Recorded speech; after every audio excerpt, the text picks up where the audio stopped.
Yiggity, and we are back. And I told you I wasn't done yet, right? I told you that TMZ on some BS now. I told you that, didn't I? I told you that everybody's busting down this audio. I told you that everybody's busting down that video. I told you that we ain't playing no games. I am Jay Lava. I scour the internet so that you don't have to. And I'm going to just go ahead and get us a quick update, and we going to get in right into what the people say.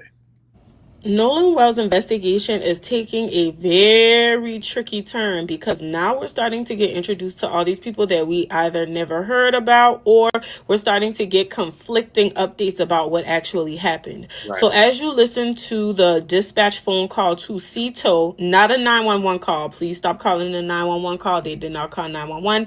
They contacted CTO because that was a private boat towing business that I believe it was Wyatt's grandfather have. I don't remember if it was Wyatt or Warren that was on the boat calling people. So y'all can keep that information clear in the comments. That's not the focal point.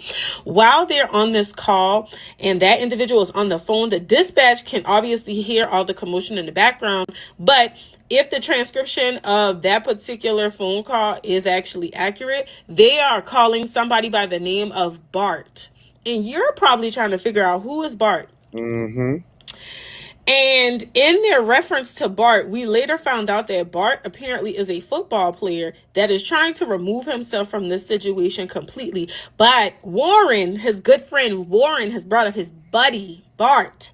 And so Bart is alleging that he wasn't there that day. However, there's confirmation that he allegedly was on the boat or something like that. Now, with that in mind, Warren has referenced that Warren contacted Bart about the boat sinking and the thing being broken. Mm-hmm. And Bart was like, oh gosh, okay, well then I'm going to just tow y'all. I'm going to connect y'all to my boat and I'm going to tow y'all. So Bart, how was you going to be able to do that if you wasn't there? And why you ain't have a conversation with Warren to clear up the fact that you wasn't supposed to be there, babe? See, this is why this don't make no sense. Also, it appears that TMZ is now saying that it's apparently confirmed that Nolan, in fact, was not on the boat. And apparently they confirmed that by an appropriate source. The other thing that's swarming around is like this whole concept around Ben Crump did not want the cadaver dogs to search the boat. And a lot of people are saying, well, what was he trying to hide? Why did he not want the cadaver dogs to search the boat? And ultimately, from the explanation that I've received in a deep dive, it appears that the cadaver dogs could jeopardize the integrity of the investigation as it is. And so he didn't want to jeopardize that. Additionally, these friends going in this sympathy campaign where they're not able to go. Warren is like he couldn't go to Nolan's funeral because he was afraid for his life. There are a lot of DEF threats that people are sending to these kids. And I mean, people won't take it to the extreme. I don't think it's that serious. I think just allow justice and the justice system to do their job. I think that's the best case scenario here. But I'm just trying to understand at this point, have we confirmed that this dispatch call is accurately being depicted and that what we hear in the background is actively what happened that day? And then in addition to that, are we able to get to a certain point where we are taking these children into custody and we are interrogating them so much that we get a better understanding of what happened that day? Right. The thing that I keep asking that nobody's answering for me. Right. We call Cito. The granddaddy calls Cito and tells them we don't need the tow again. So the captain is like, who's the grandfather? Oh, yeah, I already spoke to him. He said don't come. All right, that's fine. So you call the tow. Y'all saying that y'all policies enforce the concept that if there sounds like distress, you still go. Y'all didn't go. The tow was called. The tow was canceled. Yep. Allegedly, the boat was towed somewhere for that part to be fixed and then going back. So in that window of time is when they went to Fort Bayou or something like that, and then came back to a different dock or something. So what I'm trying to understand is who fixed the boat? Who were the people that actively rescued them or whomever they came across? Why didn't y'all want the Coast Guard to be there? Were there any other boats involved? Because somebody had to help y'all in that hour commute that y'all had and what happened then. In addition to that, I keep saying it is my understanding that the cell phone service there is very sketchy, but somehow everybody was able to use their phone to call somebody. Right. Okay. My next thing is pull everybody's cell phone records, but what you need to be pulling is Find My iPhone, and you also need to be pulling Snapchat and all them other apps that track GPS. Because Exactly. here's where I feel like we cracked the case. You know how in the murder trials they were using his cell phone data to identify like where he was at certain points at certain times because it tracks location at specific times and it can pinpoint things, and then the phone miraculously like stopped tracking certain behaviors and all that type of stuff. I need the forensics on everybody's phone, Right. including Bart.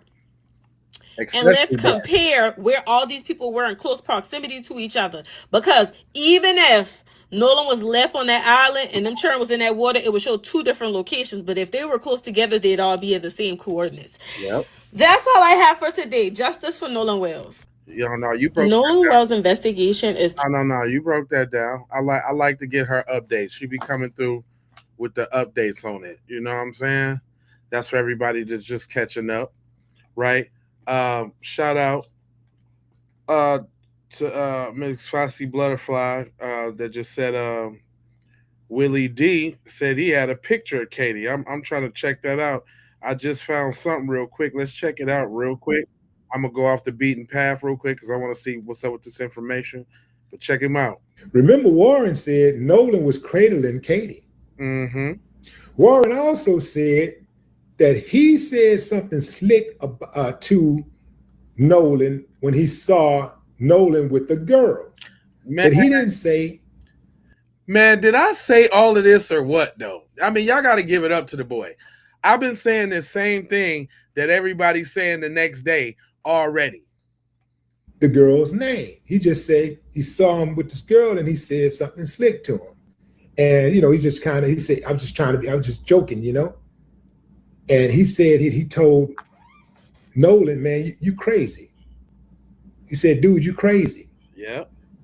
As if to say, you crazy, man, messing around with this dude's girl, man. You know how that dude is, man. You crazy for doing that. You wild. It has also been revealed that on the 4th of July, this so-called best friend of Nolan Wells was trying to purposely leave Nolan behind at home. They didn't even want Nolan on the trip with them. Perhaps it was because they knew Bart would be there. Maybe they thought or knew Bart would be looking for some trouble. Who knows? Maybe they thought, well, we know Nolan be messing with Katie, and we know Katie is Bart's old squeeze. Don't know if they were still together, supposed to be still together, trying to work it out or what. But at some point, they were in a relationship. Maybe Bart didn't know how to let go, or maybe he got jealous because, oh man, this the coldest one right here, y'all. Maybe Bart got jealous because this white girl that he loved at least once in his life was now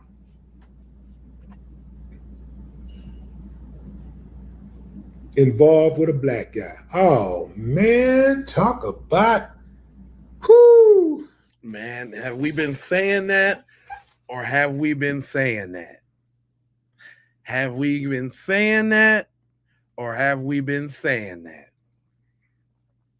And then the funny thing is, everybody in the world is trying to help this dude cover up.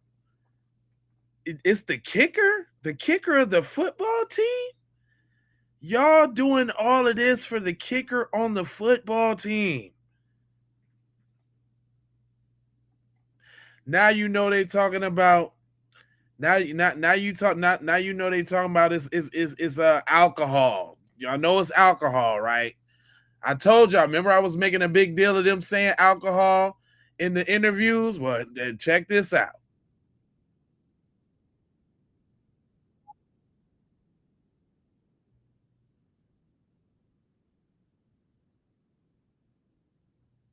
Uh-oh. Can y'all hear that? Hold on. It didn't look like I was getting no volume off of that. Hold on. Let me do a little refresh.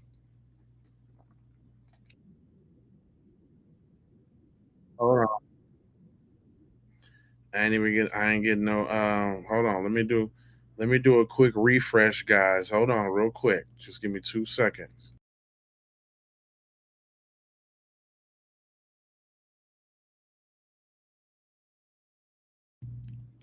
Oh yeah.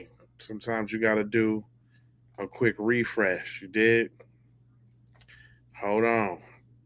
Let me get on back. What's up with everybody in the hen house though? How y'all feeling? See, I had to promise to come back. I told you I was gonna come back, so I'm back in the house.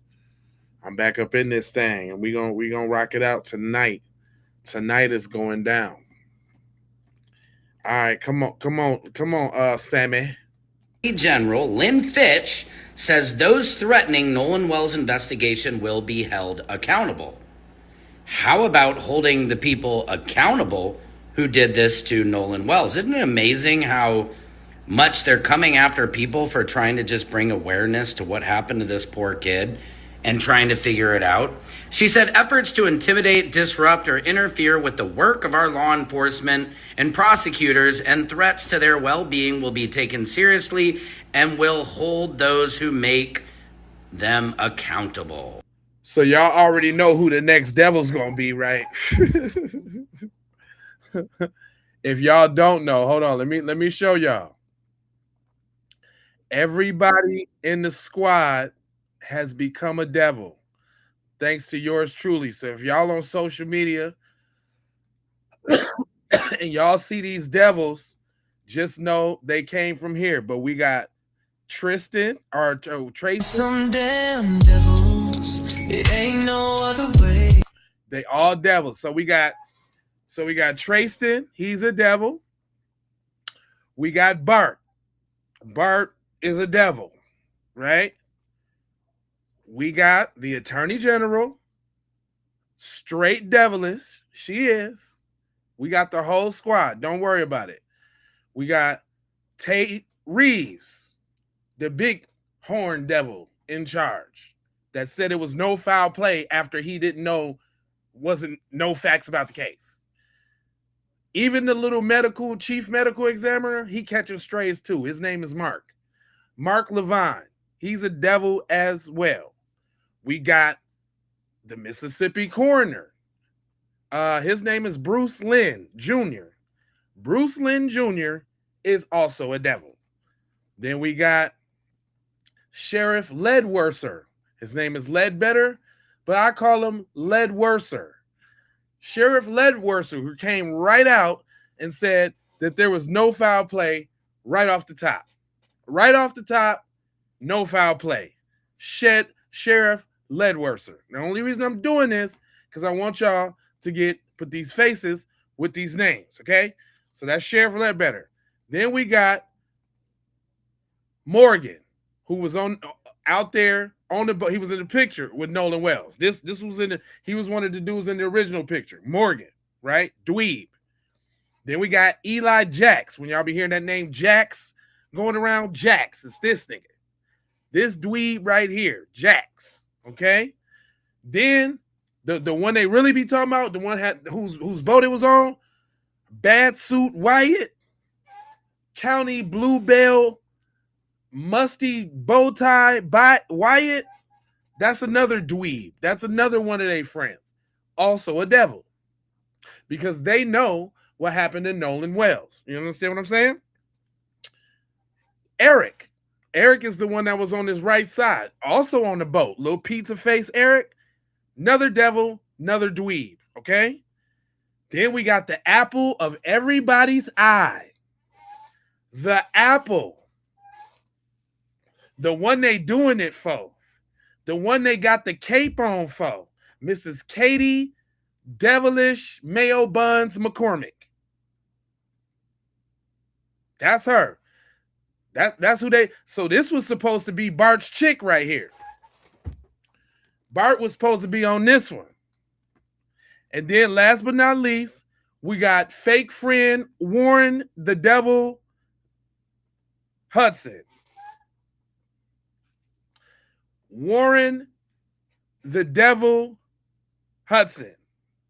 And it all, just so y'all know, it all got kicked off. Hold up. The reason why they questioned in the autopsy, right, is because of the devil, Stacy Turner. Stacy Turner is also the devil that has also marked some black men's cases suicidal and inconclusive. She's already done that.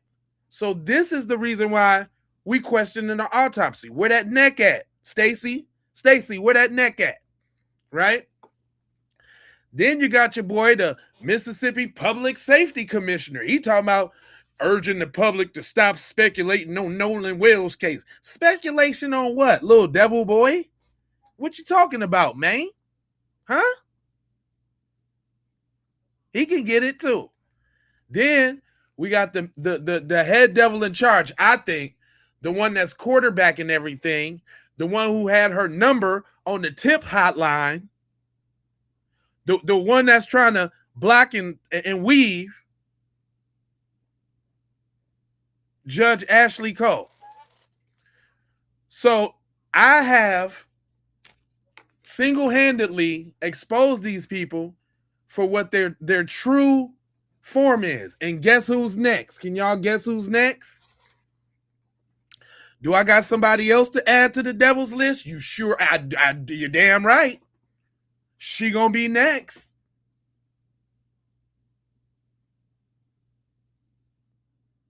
Thank you for the jewels. Oh yeah, she gonna be next. This is what we do here. Make sure you hit that subscribe and like that thing. You know what I'm saying? Because we're not playing games over here. And listen, just so y'all know, I know some of y'all knew. Y'all like, dang, this chat racist. They be over here on some BS in the chat. Well, listen, this is the policy over here. I got mods. We let them do what they do in the chat for two reasons. One, because you wouldn't believe any of the things that I told you if you didn't see the goofies over there in the chat. Two, is because, like I say all the time, it's the yin and the yang of this, right? As much as we out here fighting for love, truth, peace, freedom, and justice, as much as we out here fighting for love, life, loyalty, knowledge, wisdom, and understanding, we are always going to have those devils, those demons fighting for chaos, destruction, disorder, mayhem, turmoil, all things bad. So we need them. It's the yin and the yang. We need them. Where would we? How would you know what light is if you didn't see dark? So the dark is in the chat. And we've also deduced that they're workers. We got some dedicated workers to the channel that can't help but come back. And every once in a while, you'll see me clown them a little bit, but we on the program right now. But she's next, y'all. That's the next up on the devil's list. So y'all will see her. I promise tomorrow's program, we're gonna see what kind of AI turns this devil into. Okay? Again, why don't you hold the people who did this to Nolan Xavier Wells accountable? Why don't you hold the governor accountable? Why don't you hold the DA accountable? Right. Why don't you hold Sheriff John Ledbetter accountable? All these people that I just showed you that are devils. Stacy Turner, the medical exam. To Stacy Turner. I'm telling you, I got them all. All these people who were stalling out. Again, don't you think if this was an accidental death, they would have ruled this day one? Bingo. So obviously there's some. I said that if this was a drowning, if this was accidental, they would love nothing more than to say, oh, there you go. Just a dead little Negro. Hey, nothing to see here. Told you. Told you guys. Told you. But nope. We know it's the foo-foo sticks because all the cover up and all the snatch back. It's too much cover up and snatchback for it not to be foo-foo. It's too. I'm gonna get on Officer Tatum in a minute. Don't you worry about it. Something more to this, and they need to release the initial autopsy. Right. They need to give the throat and the lungs to the family so they can get that second autopsy, so we can just rule out that it wasn't an accidental drowning, or it was. But what are you guys holding up? And why would the Attorney General, Lynn Fitch, be now threatening people for just demanding answers? Now, obviously, if people were making any kinds of threats to public officials or any of the family, I understand that's not okay. But if they could put all of this energy towards actually solving this case, they might not have to make statements like this. Secret Service Sam out Samson for president of the world. That's right, Sam. Now listen to this. Listen to this. All of that shucking and jiving. We know that Nolan's friends is guilty of something. Now, I was just scrolling and I seen Don Lemon is live on TikTok and from YouTube. And I seen it on TikTok, so I decided to go to YouTube. For some reason, I like to look at him on the YouTube side. For some reason, I don't know. And Deneva on there, Deneva let loose on Don Lemon's sidekick, worker. I don't know. I think his name is Daniel, though. Now, warning, is going to be a lot of moisture in this next clip. Moisture everywhere. Y'all know Don Lemon and his friends.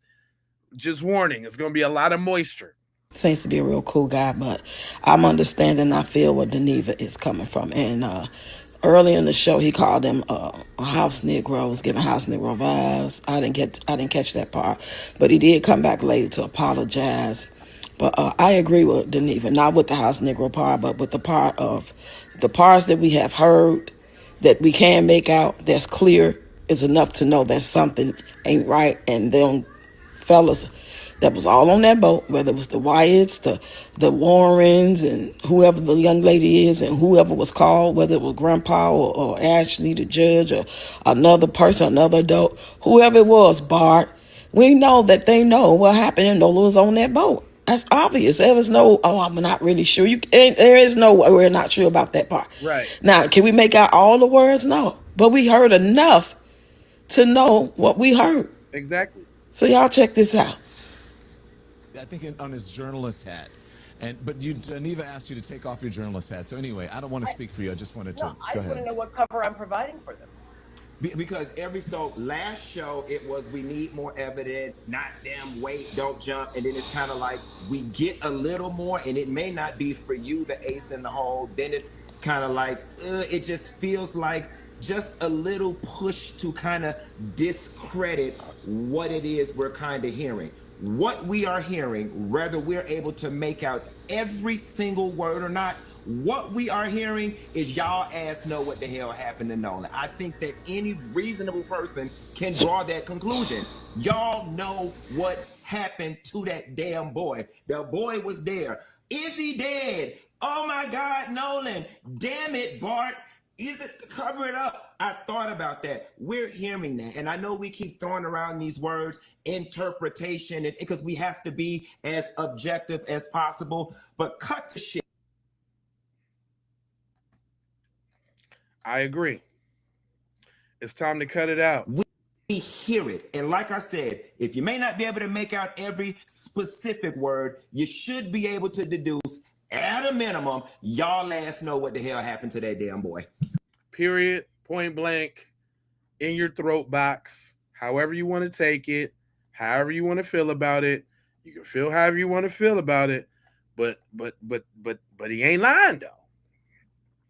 There is no lies detected in any of the circumference of anything that he said.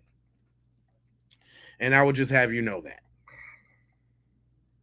Then y'all know that Officer Race Batum Tatum had came out with some photos, and we ain't having them either. Because guess what? They don't look right. I want y'all to check something out for a second. I want y'all to bear with me, because we're going to break down something that Officer Tatum said. He said that this is a picture of the guys being told. I want y'all to pay attention. Look at everybody closely. Everybody closely. And I'm going to show you the picture of the back of the boat. Pay attention. Look at all their clothes and what they're wearing. Okay, so you see this. Pay attention to their clothes, what they're wearing. You see what everybody got on. Now we're gonna take a look at Nolan's friends that he went out there with, because this is supposed to be them. Tell me, do anybody have on those clothes? Does any of those guys on that towboat look like any of the so-called friends? None of them. Does anybody look the same? Not at all. You can go back. Matter of fact, let me do it for you. I'm gonna show you. And I want to know if I don't know if they changed clothes or what this mystery is, but do any of those guys look like they're matching? Try to match the trunks. The only one closest dude right here in the dark blue, but his physique is clearly not the same guy. But I just want you to pay attention. Again, does any of this look like it matches anything? Not at all. No, right? I don't know about that right there, but none of this. The back, anything matches? No, right? Okay. I thought for a minute that this could be the guy in the red, but in fact, the red shorts that the guy, or orange shorts that the guy that's on the boat with Nolan has on, has like a flower design on. This guy has a solid pattern, so that can't be the same guy. I just want to know where the hell is his friends? Is it the same boat? I don't see him. I don't know if they changed clothes or what, but I'm just saying. Did y'all notice that? It's not. Also, Tatum said that they was being towed at this time in this picture. I want y'all to read the rules of a tow. It says no passenger must never stand on the rails, gunwales, or seat backs of the boat while being towed. Passengers should always wear life jackets, remain seated inside the boat, and keep a safe distance from the taut tow line and to prevent falling overboard during sudden jerks or turns. Safety rules during a tow. Stay seated. Remain in low, designated cockpit or cabin seats inside the hull. Avoid lines. Keep clear of direct lines and high tension ropes in case the cleat or the line breaks. Wear life jackets. Ensure all passengers have on a U.S. Coast Guard approved personal flotation device and it is properly secured. So, okay, that's the rules. Read. No passengers must stand on rails. What do we see? We seen all that. Everything that you see in here is what the passengers was actually doing. So, do the tow company not follow their own rules? And the reason why they do follow these rules, so it's if you fall off or something like that while they're towing, they're liable for you. Exactly. So they ask you to stay seated.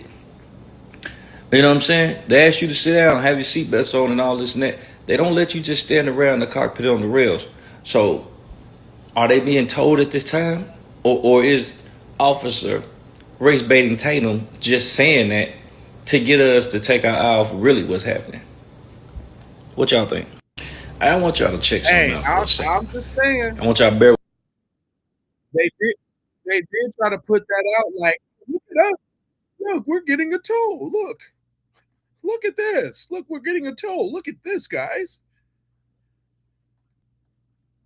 Don't believe me? Listen. I know I'm supposed to be working, but I had to stop to tell y'all this. Civil rights attorney Ben Crump has sent out litigation letters to each and every person who was around Nolan Wells during his disappearance. Yes, and these sir. letters are warning them that they are to keep every single text message, Snapchat, photo, cooler, any evidence that could be used in this case. And if you ask me, those kids should have already been arrested and detained until we have answers. But at least this attorney is taking the necessary steps to try to preserve any evidence. I know they're trying to spin this narrative that Nolan was drunk, but baby, Warren already messed that up when he said that Nolan was fine. This media blitz that people like Warren and Tristan are out here doing isn't working in the public. We don't believe it. And that smear campaign that TMZ is on, we definitely don't believe that one. These kids may have lawyered up already and deleted their social medias, but baby, let me tell you, all of that is going to be retrieved. And when this case gets cracked, they are going to be held liable. We are not going to stop. I know. Now. You know, I refer to Kim sometimes when she ain't cursing up a storm, cause she be breaking down like the psychology of them folks. So she was talking about the parents, and I thought this was interesting. I want y'all to hear this real quick. She said you need to understand why the parents are being silent, right? And she's saying something else, but to me, she's saying how the good old boy network really works, and how the intricacies. She's saying something else, but if you hear what she's saying, you hear what she's saying. Listen to this. I need y'all to understand why it's like this, okay? I need y'all, take for instance Mr. Dean, okay? Take for instance his position. You really have to understand this. And it's not like I'm trying to like let the parents get off. This community is very dangerous, okay? If Mr. Dean would say something, they know where he lives. His whole family's in jeopardy, and in serious jeopardy. I'm not talking about reporting a post, okay? This is literally their lives on the line if they say the wrong thing. So I bet a lot of these parents, are shitting their pants. They don't want to be involved in this, but they're being pressed to be quiet. They're being pressed by all the powerful people in that town because they will go right to those people's houses and kill them. Okay? They will run them off the side of the road. They will sideswipe them. This shit happens. These families can't say nothing. Do you understand that? I'm not taking up for them, but this is why. Now, all I'm saying is when them folks be telling you what the drill is, you better start listening, okay? Because if y'all notice, y'all ain't seen, man, when have you ever seen them folks speaking up so much about like this here case or about something to this magnitude? Them folks is coming out the box. Do you understand what I'm saying? Look, hold on. Let me give y'all an example. It's not only the females, it's the males too. Hold on, wait a minute. Remind the torrential downpour on my face, just left the gym.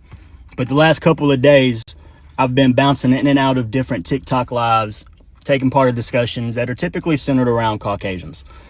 There's a lot of talking points that come up a lot, but there's one in particular that comes up the most, and it's one that I want to make a video on that can go uninterrupted. This is going to be strictly factual.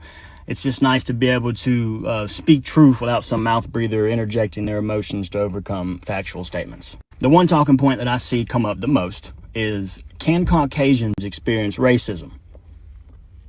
So in order to properly answer that, we have to break the word racism down into two parts. The first part being race being me being white, you being black, etc. The second part of that word is ism. So what is an ism? And this is super important to remember. An ism is a system of beliefs, political ideologies, or a specific prejudice that can be acted upon an entire society or affect an entire race of people.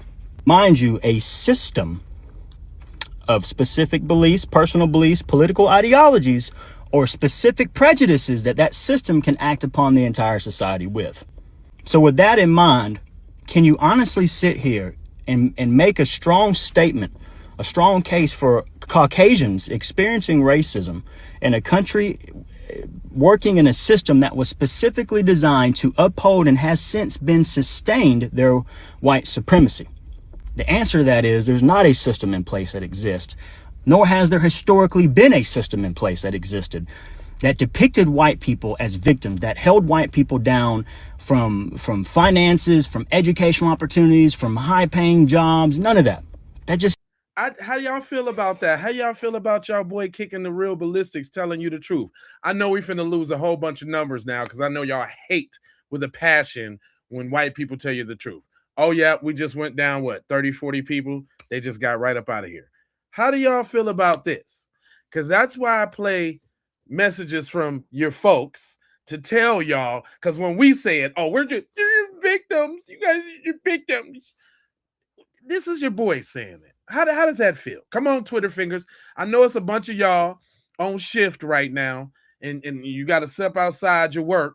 And I know this kind of touch you in a certain little spot. So come on, tell us about it now. Tell us now. Bust it down. This is we trying to be inclusive. Do you want to tell? You want to tell us? I think he's full of crap. You're a racist devil. That's all y'all got? Why every time when I ask y'all a question, y'all can't never answer it? Okay, here go one, y'all. Hold on, wait. Pretty easy to figure out for people go out and oh, okay, not you. Okay. You and my bad, Johnny. I ain't mean to get you. Johnny Wayne, I ain't never seen your name, so I ain't know if you was tripping or not. Yeah, they don't like that. No.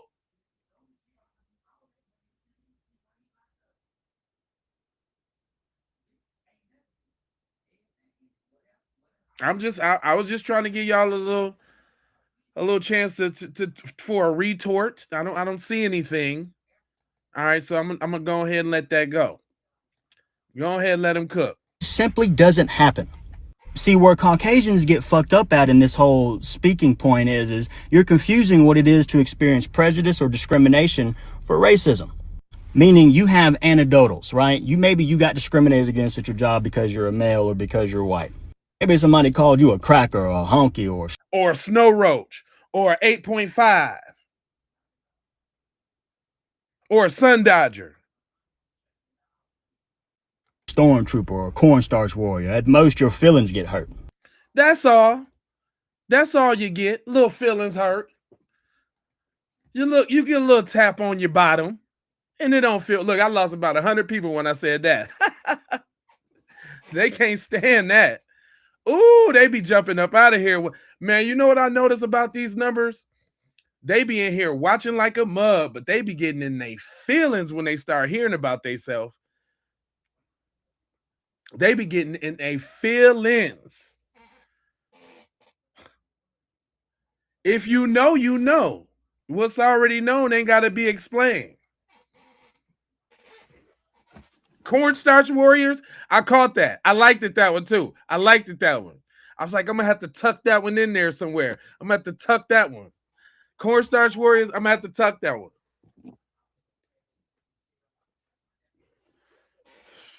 Look at him. What's the 8.5? What's the 8.5? I ain't gonna tell you. I ain't telling you. That's your problem right now.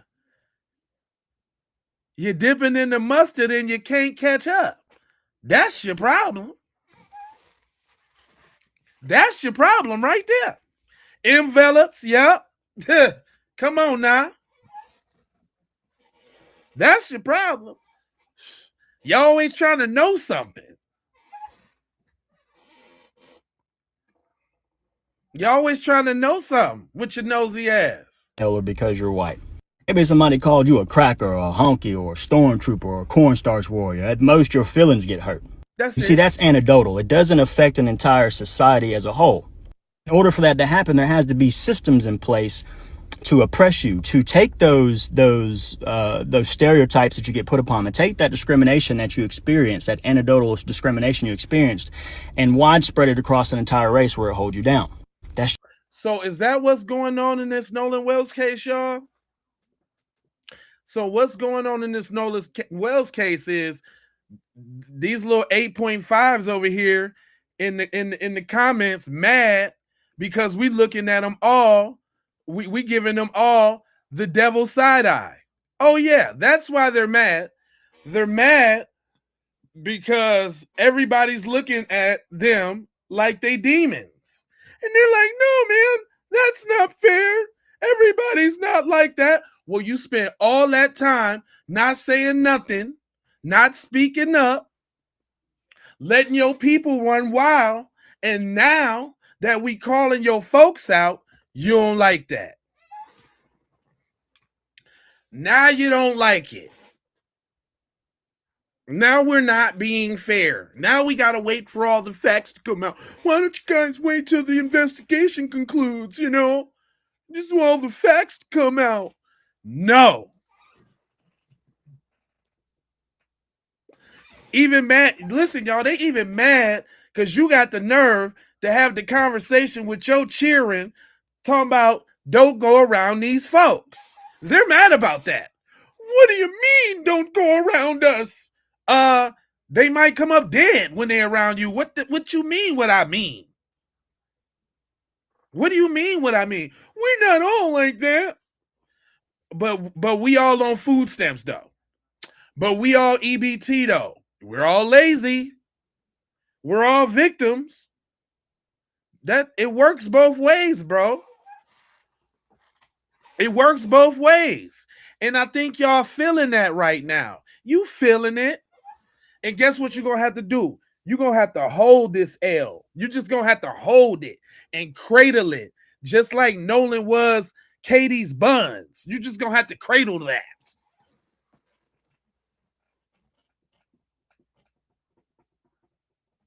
It's a cradle situation. It's time for you to cradle it. That's what you do. You know, it's time for you to do some cradling.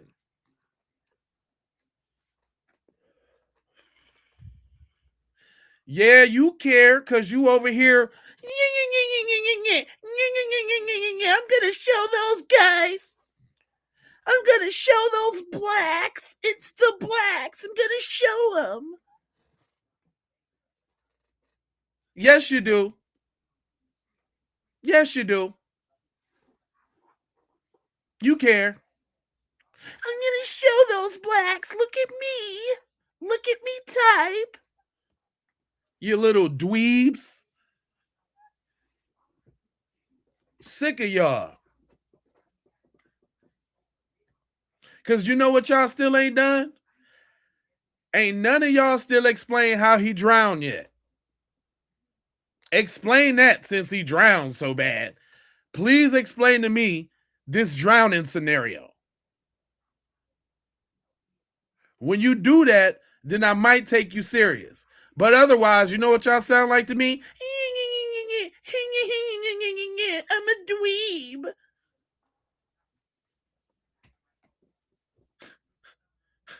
All of y'all. Especially you workers.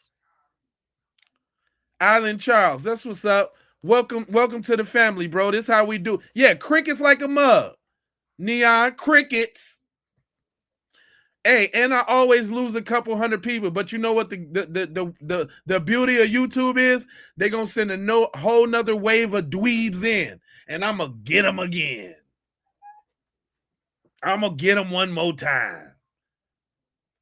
Now y'all need to hear what your boy's saying, because when they be telling the truth, y'all don't be wanting to listen. Word, Charles, I appreciate that. Y'all need to listen. Let me bring it back, because he was telling you now.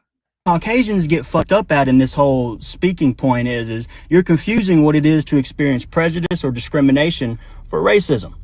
Meaning you have anecdotals, right? Maybe you got discriminated against at your job because you're a male or because you're white. Maybe somebody called you a... Which never happens, by the way. That's a little of his whiteness bleeding through, but I feel the message, brother. I feel the message. But that never happened. You might have thought it was happening, but that never happened. That was a slight little DEI little that never happened, bro. But go on. Cracker or honky or Snow Roach, 8.5. Mayo Mafia. Translucent Salamander.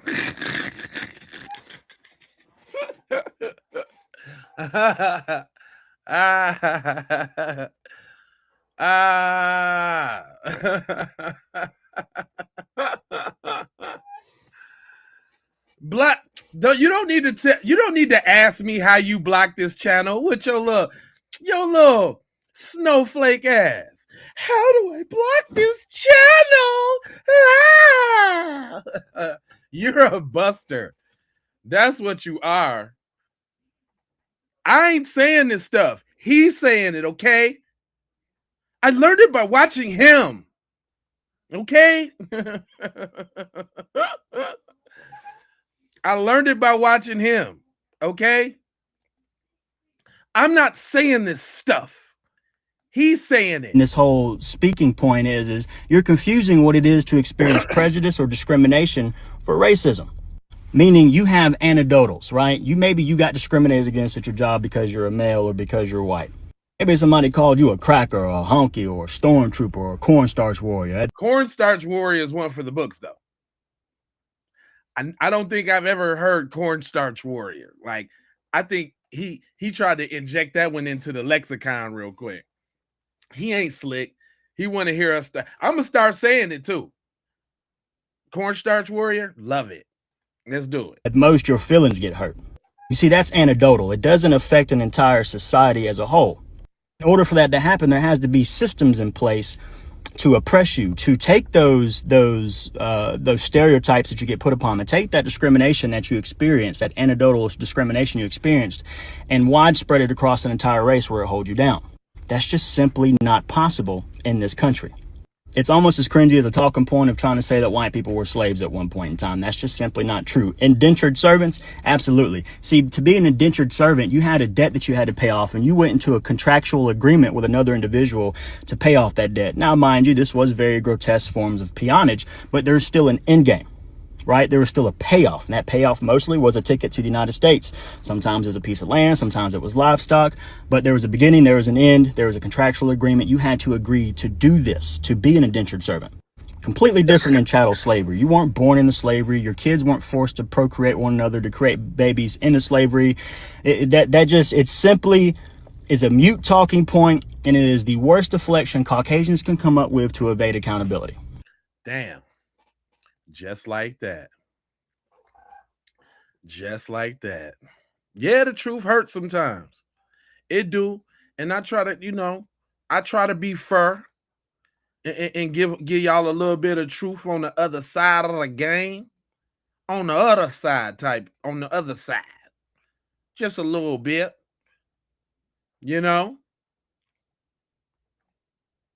But I'm just little old me. Look, we got TMZ out here. Didn't I tell y'all everybody was on TMZ necklace? So now that the audio done came out and we done overheard their whole entire conversation, y'all called Nolan's name and everything. Now you got TMZ trying to backtrack, talking about 2 witnesses came forward saying that they saw him after 6 p.m. still walking around on the beach. Well, if that's the case, then why are you just now coming out? And who are the 2 damn witnesses? And not only that, they're trying to tarnish Nolan's name by saying, oh, he was just so drunk. They got reports saying that he was walking around the Durham Beach drunk, but yet Warren, in his whole doggone testimony that he did with freaking Uncle Ruckus, old racist, says, he sat up there and said, oh no, Nolan was fine the entire time. Well, honey, if he was drunk, don't you think Warren would have said it? Don't you think he would have said it in the little interview that he was doing? Don't you think he would have said it then? Why now all of a sudden that this audio done come out, now y'all want to talk about, oh, he was drunk. Oh, he was there walking around after 6 p.m. Stop lying. And you guys are trying to gaslight us by trying to tell us, oh, y'all didn't hear what y'all thought y'all heard. No, bitch, I heard what the fuck I heard. Now they want to walk around like they the damn victim. And you're just so sorry for that. You are a sorry ass individual for that. Yeah. Now you want to walk around like you're the victim. Oh my God, they're threatening us and they're just doing all of this. How dare them? We're threatening you because we think you did something. Right. And then there's evidence showing that you did it. All of this evidence points to you guys. And people are like, oh, there's no evidence. Yeah, there's no evidence because these idiots ain't doing no doggone arrest. But that don't mean that we don't see what the hell we think we see. We know what the hell we see. This is not, I don't know, 1938, where you could just tell us like we don't know how to read. No, bitches, we know how to read now. Get up here lying to us about some bullshit. That just pissed me off. Straight up. Hey, I got a funny one, y'all. Y'all, they didn't bought Percy Earl. Y'all done bought Percy Earl out. He done learned how to use the intro nets and upload videos. And y'all got the OG out here. Y'all done messed up now. Royal Cloth. Hey, dig this here, man. Dig this, man. Simple and plain. Straight up. The boys killed Nolan Wells on that boat, man. You can hear it in the audio. You hear it in the audio plain as day. And they also got code words. When he called for the sea tow, he said, I'm a member.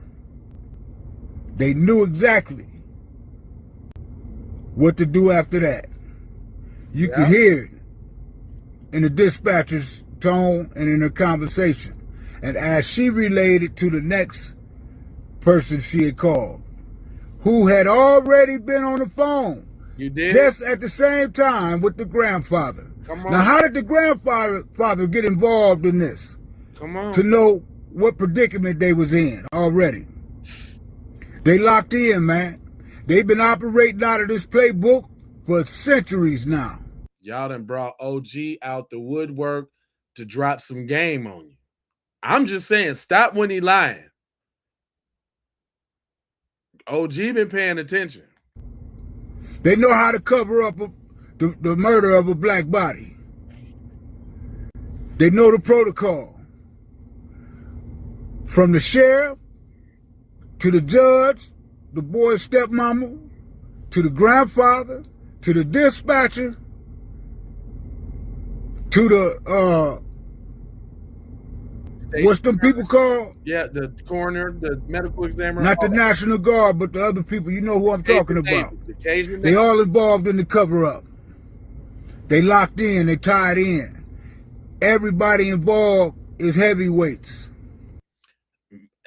Y'all did not. I've been telling y'all that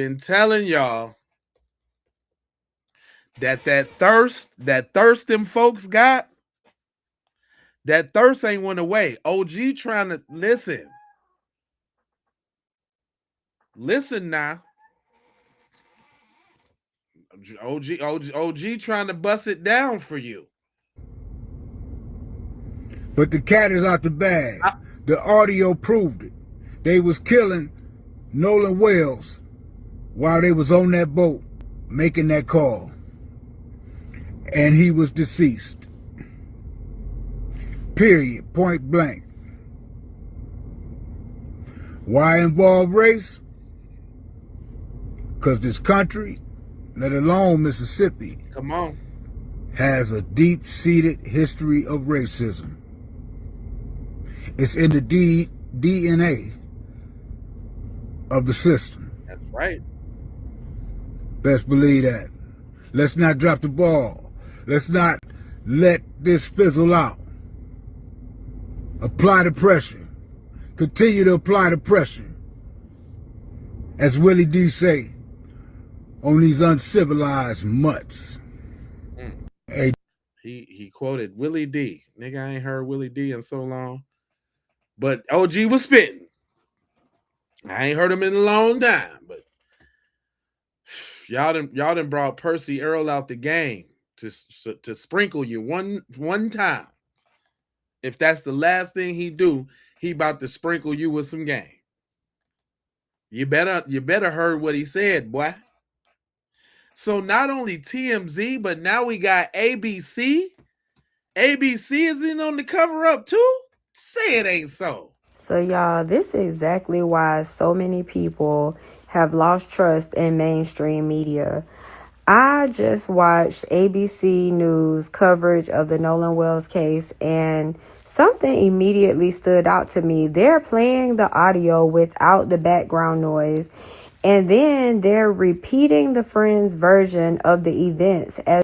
And they playing the one without the background noise because they trying to disqualify the sister.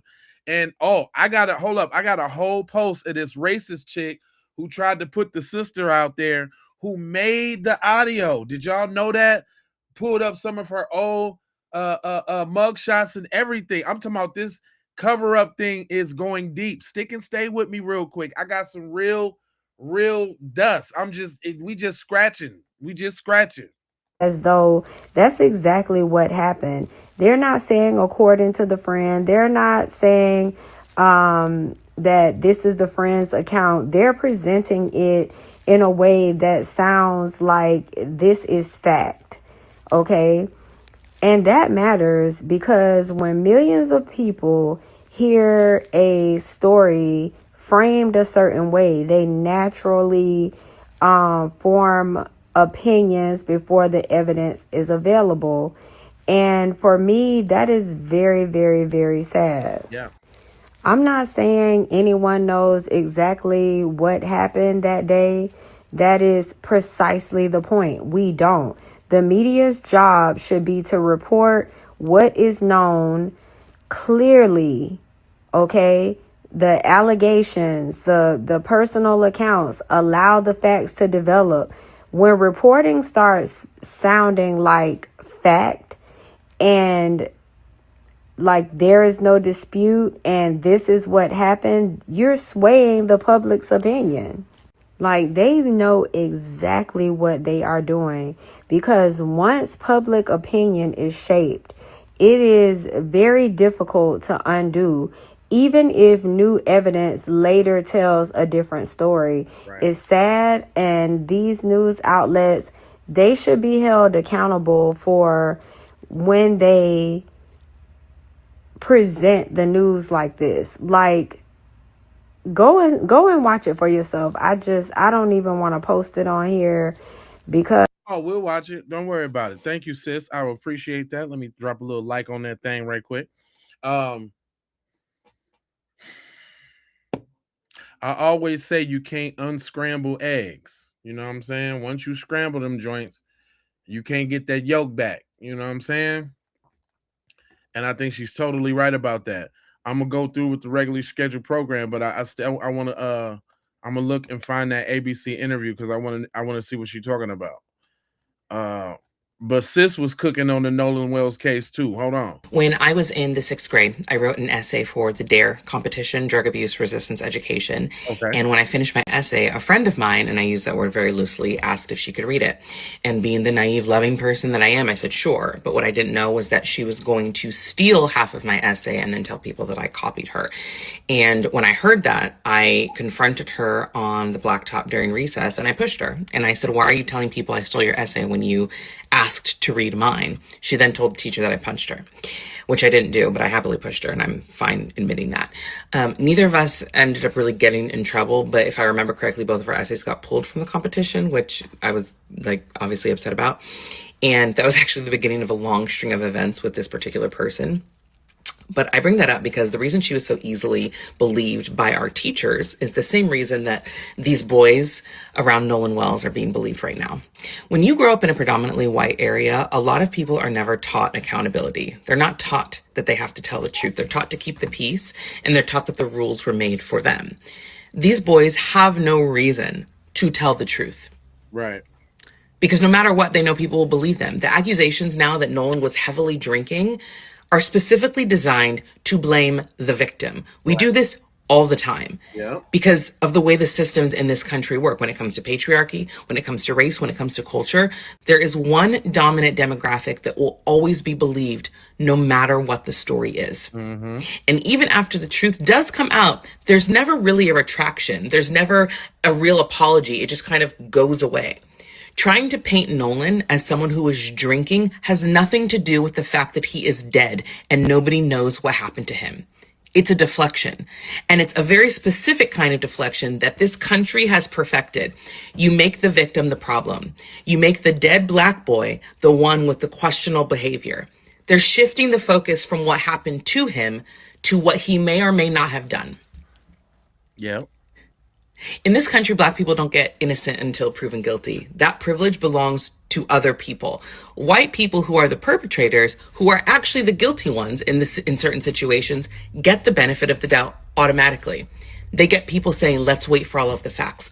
We don't get that. We are guilty the moment someone points a finger at us, and we are the problem even when we are the victim. As someone who grew up around white people who would do those things to me, say things to me, and then turn around and make it seem like it was my fault, that is an experience I know that almost every Black person that grew up around white people has had, even if they didn't grow up around white people. Right. Please teach your kids to be better. Teach them not to lie to protect themselves. If you raise them not to be racist and to not do the wrong thing in the first place, they won't need to make up a story to cover it. Or they won't end up like Austin Metcalf. That's what won't happen. And it ain't just us saying it. Even she ain't got her name up there, but they know it too. Tatum, TMZ, and ABC are gaslighting you. They cut off the beginning part of the audio so you can't hear what is actually being said. Many sound engineers went in and made it clear so we can hear what they are saying. Now, why is everyone mad at me for asking questions on Brandon Tatum's videos that he's posting? He's impeding an investigation. Where is the audio in that video? Does it match up with Warren's spliced interview that he did? Because according to him, he last saw Nolan at 3 p.m. But then he goes on to say, when the boat's going down, his... Okay, apparently, Mason don't know the rules. Mason, you can troll all you want, but if you put all of them goddamn happy faces in here, I'm going to have one of my mods escort your ass out. Now behave yourself, boy, before you gone, okay? We don't need all your... It take you a long time to even do that, you little dweeb. Happy face, happy face, happy face, happy face, happy face. We don't need that. We grown, fam. We don't need all them emojis. Are you like 10?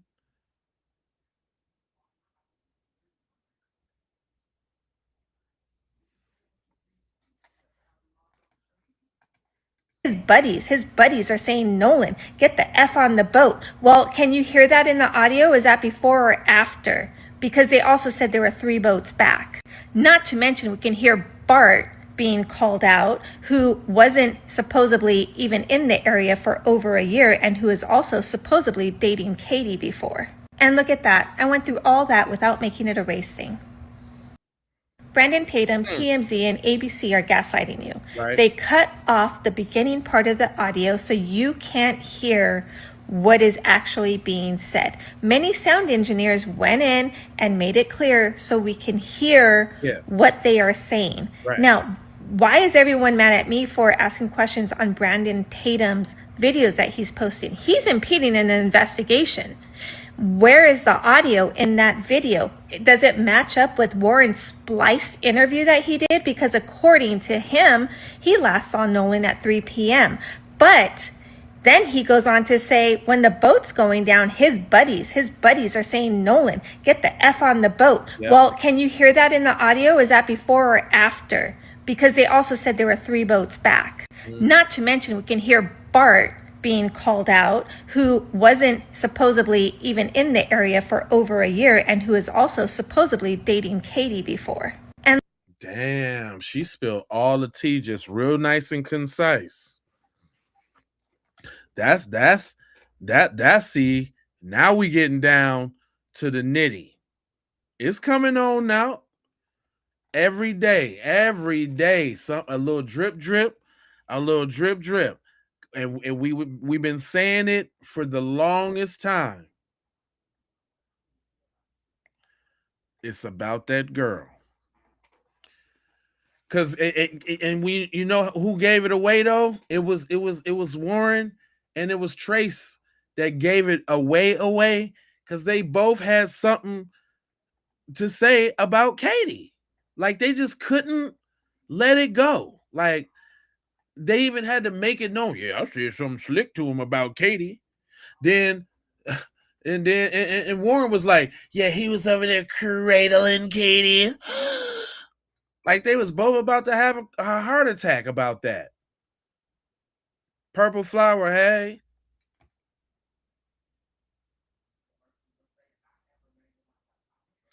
Yeah, man. It's super Susperian. They did it though. We didn't do that. That was them.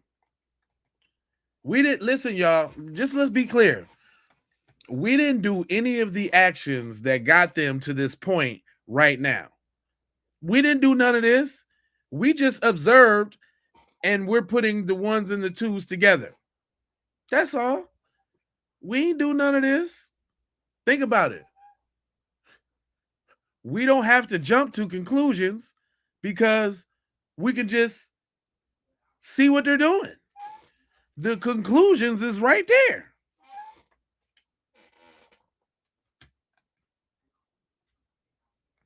Now, I like sis because she been coming with the read between the lines. She say Jackson County Deep State Mafia covered Nolan's death up. Check her out now. Now listen.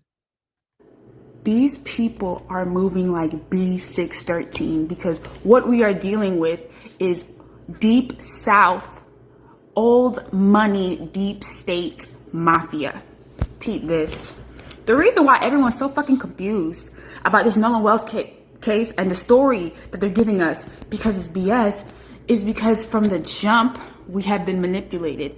They manipulated everybody with lies from the jump. The story does not make sense because this is orchestrated from start to finish. And the cover-up is orchestrated from start to finish because they've done this before. I told y'all, and I like to say this. They didn't expect that the internet the lawyer dude, Al Sharpton, what's his name? Byron Allen, Tyler Perry, Terrell Owens, Colin Kaepernick. They didn't expect all of that to go on, right? Just think about what they thought it was going to be. They thought it was just going to be, it was no foul play, drowning, over and done with. But no, the pesky, we would have got away with it if it wasn't for those pesky Negroes. Right? So I think she on to something. There's a network of people that have covered up murders before, and that is why a call was made to see Toe just to put them in a place that they're not at. Right. They're not at Horn Island when they make that call. They're somewhere else. I said that. I thought that. I didn't voice it yet. But I was like, man, was they even on the boat? Because, I don't know, man. Ain't you supposed to hear, I don't know, some waves slapping up against the boat or something in the background on the initial call? I don't know. I don't know. But I said they could possibly not be even calling from the spot. I said that. A call was made to see Toe just to put them in a place that they're not at. They're not at Horn Island when they make that call. They're somewhere else. But they can't even expose that Nolan left Horn Island and went somewhere else with them because that incriminates too many people. They have to go with the story that Nolan is there and the friends are there. Right. And the friends went from Horn Island back to the private dot. The thing is, y'all don't understand, they're speaking in code. Whoever made that phone call is speaking in code. How many people's gonna have to say that? We're gonna listen to that call again. But how many people gotta say that? From the OG to Lil Mama. On whole different sides of the spectrum. Understand, they're speaking in code. Whoever made that phone call is speaking in code. Because the way he goes like, yeah, try Jeffrey. And the lady, Vicky, is actually confused. She's not in on it. But she goes and calls the captain, who I now believe, I have reason to believe is in on it. Because the captain immediately goes, oh, I don't really have time to, take on non-members. We're tied up. We're really busy. And she goes, yeah, but he's a member, Jeffrey. The thing is, like, he's trying to play it off because he already knew that the grandpa called. After that is when he says, oh, yeah, the grandpa called and said the son ended up finding, help. They don't need us anymore.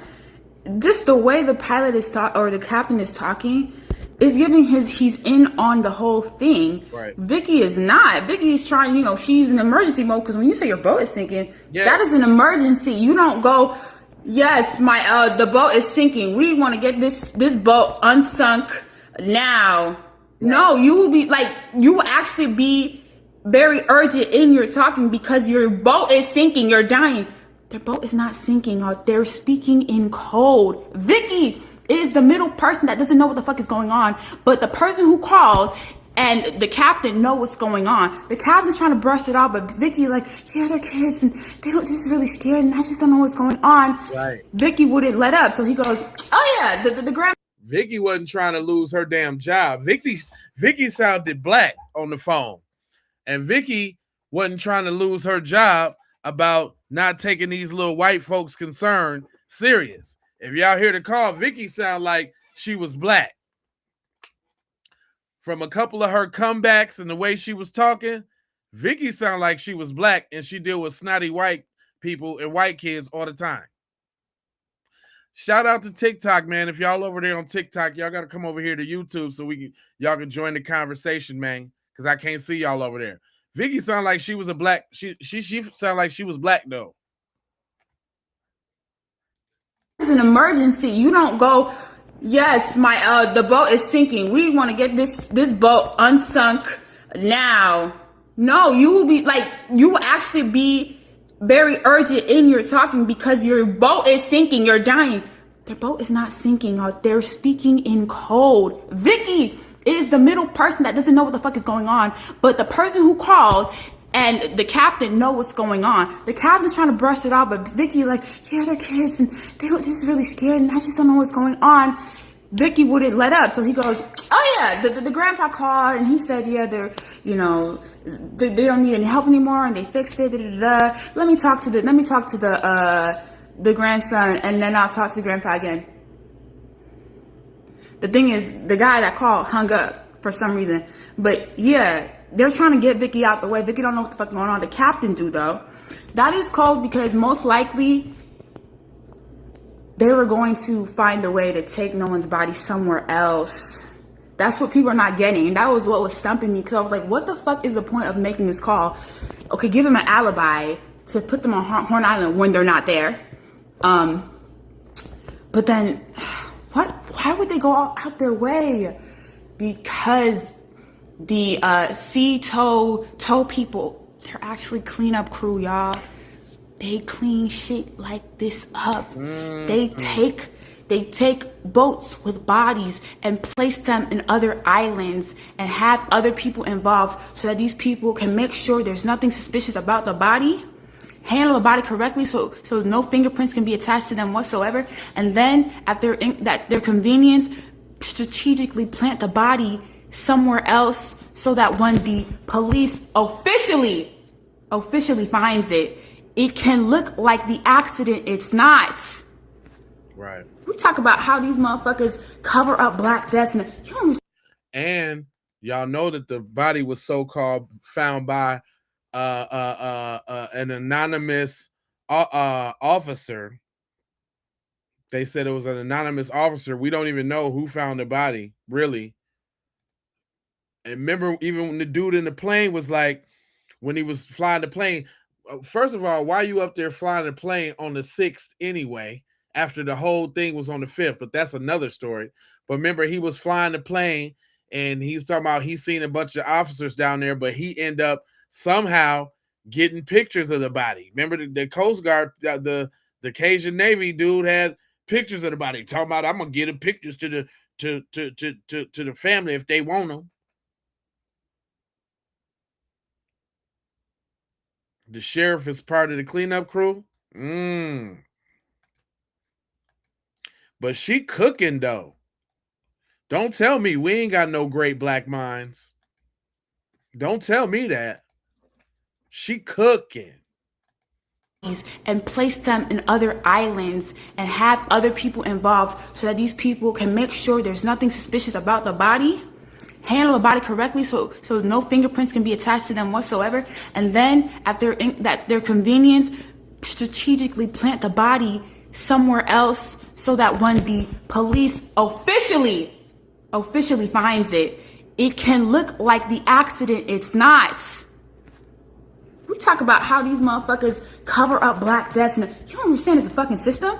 I refuse to believe they were all sloppy and slapdash. Now, the person calling slow because he not understanding that they could hear the commotion. That was his fuck up. But he's doing that on somebody's orders. There's a reason. Try Jeffrey Akerson. Try Jeffrey Akerson. If that's your grandpa, you'd be like, yeah, we have a membership, and it's my grandpa, and da-da-da. Try Jeffrey Akerson. It's given, somebody told you, say this particular name, and it's going to be a code for something. It's going to, you know, like.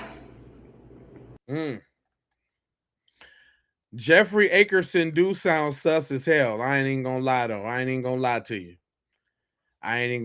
you. Come on, let's go ahead. Let's go ahead and take another listen then. I guess that's all we got to do. My brother say he got it locked down. Check it out. Arrest everybody. Judge, I don't trust them investigators, and I don't trust them kids. At this point, the only person I do trust is the good sister, Janetta Brantley. Just take a quick look at her credentials because she's probably been as important as anybody to us knowing anything about what really happened out there. With her skills as an audio engineer, she cleaned up the background noise and created a transcript of what she believes she heard during that initial call. You can go to her page and listen to it for yourself, but you can look at this transcript here of what she was able to retrieve. Can we cover it up? Yeah, I thought about that. Oh, someone says you killed him. Someone says he's already dead. Is he dead? Yeah. You hear somebody say Nolan, oh my God, so on and so forth. Towards the end, you hear somebody saying, get the F up. You hear somebody say, damn it, Bart. And then you hear somebody say, no one's really dead. And I have to share this because the audio you hear on Nancy Grace or on TMZ, the person who did this first was that sister and now has applied pressure to the powers that be to release audio. And they did.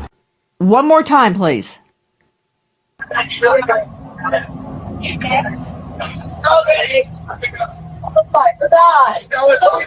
Detail assistance, Vicky speaking. How can I help you?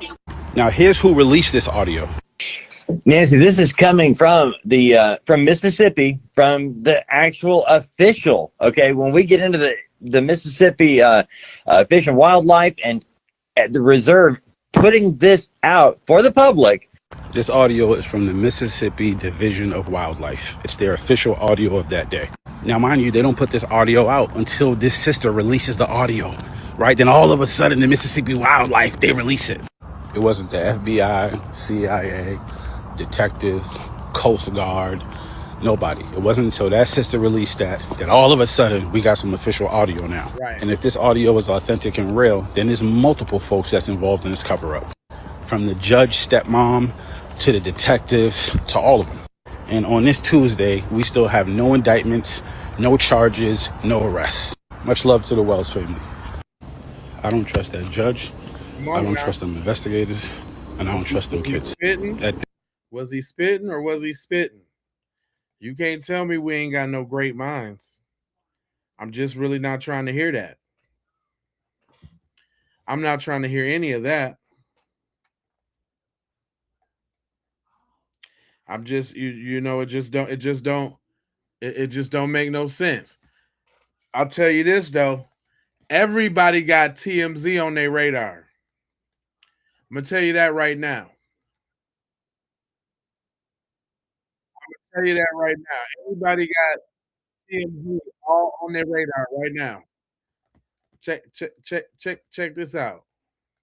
Hey guys, a huge breakthrough in the Nolan Wells case, okay? TMZ magically, after the first 30 seconds that they edited it out, and the sound was out, it was enhanced, there's all this stuff going on. Go ahead and watch my live. An actual audio-visual veteran of 20 years actually broke down without AI what was true, what was fake, and what was true was horrible, okay?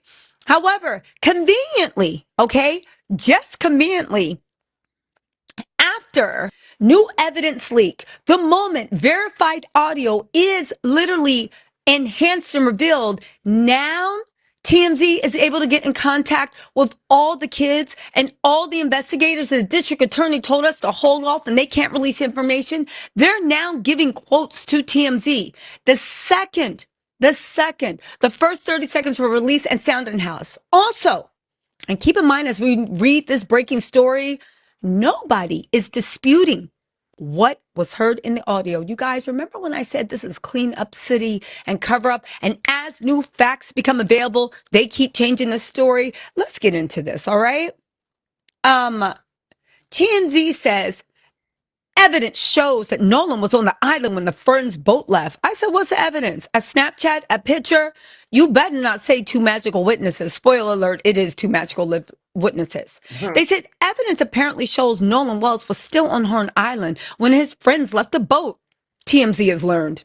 Sources with direct knowledge on the investigation. Now, remember, the Mississippi DA was like, we cannot release any information or the autopsy to protect the sanctimony. But yet TMZ is flowing all through the law enforcement people getting the deep down on what happened. All right. Sources with direct knowledge of the investigation claims authorities have evidence of Nolan being in the Mississippi Barrier Island after the boat departed on July 4th, which would be a huge development. We're told at least two witnesses who were interviewed by law enforcement say they saw Nolan on the island after the boat headed back to mainland. That's significant for many reasons. TMZ enhanced the audio of Nolan's friend's frantic call for help when the boat was sinking. And people believe they hear someone saying, is he dead? It's not people. It's actually literally on there. Keep in mind, I will say, when TMZ first came out with the audio, they cut out that first 30 seconds where people were lying, is he dead? Is he dead? Keep in mind, TMZ got that from law enforcement and the Marine. Here's what I'm saying. I'm not saying TMZ is crooked or evil. I am saying that they are mercenaries and they go to the highest bidder, is what I'm saying. But let's keep going. They said, but but our sources tell us people in the boat have heard the enhanced audio and are telling people around them the audio is only panic from the boat sinking. So nobody's disputing what we heard. They're now trying to say that panic, is he dead? Is he dead? Was because they were panicking from the boat sinking. But why were they still on the boat if the boat was sinking? Why didn't they get off the boat? Why did they get on the boat that was actually sinking? Because it started sinking. It started sinking and then they departed. More importantly, right? They say the call is from one of the guys on the boat, Wyatt Preon, not Warren, Wyatt Preon, who called Cito a private tow sources. However, the sources won't elaborate on the specifics of what was said during the emergency call. Our sources also explain that even though Cito was sending a boat to tow Nolan's buddies, a friend in another boat saw the commotion and towed them instead. Okay, so here's what I'm saying. If that's the case, why didn't the grandpa actually alert Wyatt about the change of plans instead of playing cleanup with the Cito company behind his back? It doesn't make sense. Wyatt just got off the phone with his granddaddy. His granddaddy told him to call Cito and said, I have a membership. And then he called the captain and said, never mind, but didn't alert his grandson why they're panicking about a boat drowning. I mean, sinking. Okay. Right. More importantly, and this is important, again, nothing makes sense, right? And also, who's the person that told them? Who's the person that told them? How to get unsunk? I don't believe anything these people are saying. Not at all. And also, the sources wouldn't elaborate on the specifics of what was said during the emergency call. So y'all, TMZ can find everybody on the boat. TMZ knows everybody on the boat. What is this evidence that you say that no one was on the island besides two witnesses that saw him on the island afterwards? Mind you, there were hundreds and hundreds of people. You mean to tell me in hundreds and hundred people, when nobody's going into the island, everybody's just on the beach, you didn't see Nolan, which was probably one of a handful of black men there. Out of 300 or 400 people, no one saw Nolan or even a black man except for two people. All right. Okay. I love the way TMZ is really pushing for answers. All right. They said Nolan's self-described best friend, Warren Hudson, recently told Officer Django that he last saw Nolan at 3 p.m. that day, but claims he talked to somebody personally who saw him at 6 p.m. on the island. First of all, the sun went down at 7:54 on Horn Island, went completely down. That means it was in twilight around 6 p.m. Who did Nolan say he was going to ride back with? And now you're saying you have a mysterious friend that saw Nolan at 6 p.m.? Who?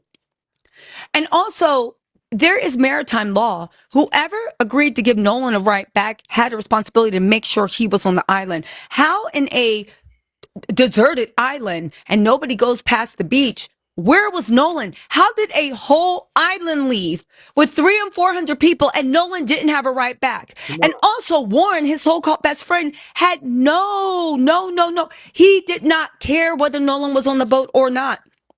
Anyway, he insists he and his friends weren't even the last people to see Nolan, alleging there were still dozens and dozens on boats around the island when they left. Okay. He said, his friend group told Nolan to get on a boat when they were leaving, but he decided to hang back. So if you left around 4:30, then how come you guys didn't see Nolan? You're saying that only people saw Nolan at 3 p.m. You had to see them when the friends were saying, Nolan, come on. Also, if you see where the boats are docked, the friends could have not told Nolan to come on without you hearing them scream or even seeing Nolan. Right. Also, you had to tell them it's a best friend. You ain't tell your best friend to come on. All right. Right. Listen, this is just so weird. This whole thing, they need to just wrap this up and bring up charges because it's literally a bunch of morons trying to, as the facts keep expanding, they keep trying to expand their story to encompass the facts, and it's just not making sense. Okay?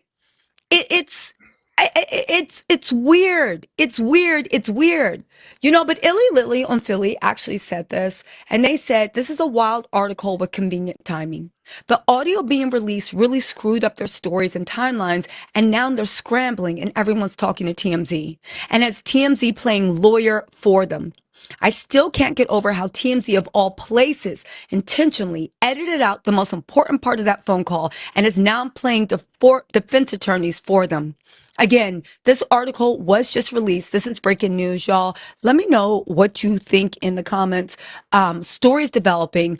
There's an actual psychologist, licensed mental health professional that's actually breaking down stuff that I think I want to hook up to the story. Make sure you turn your notifications on. Promise.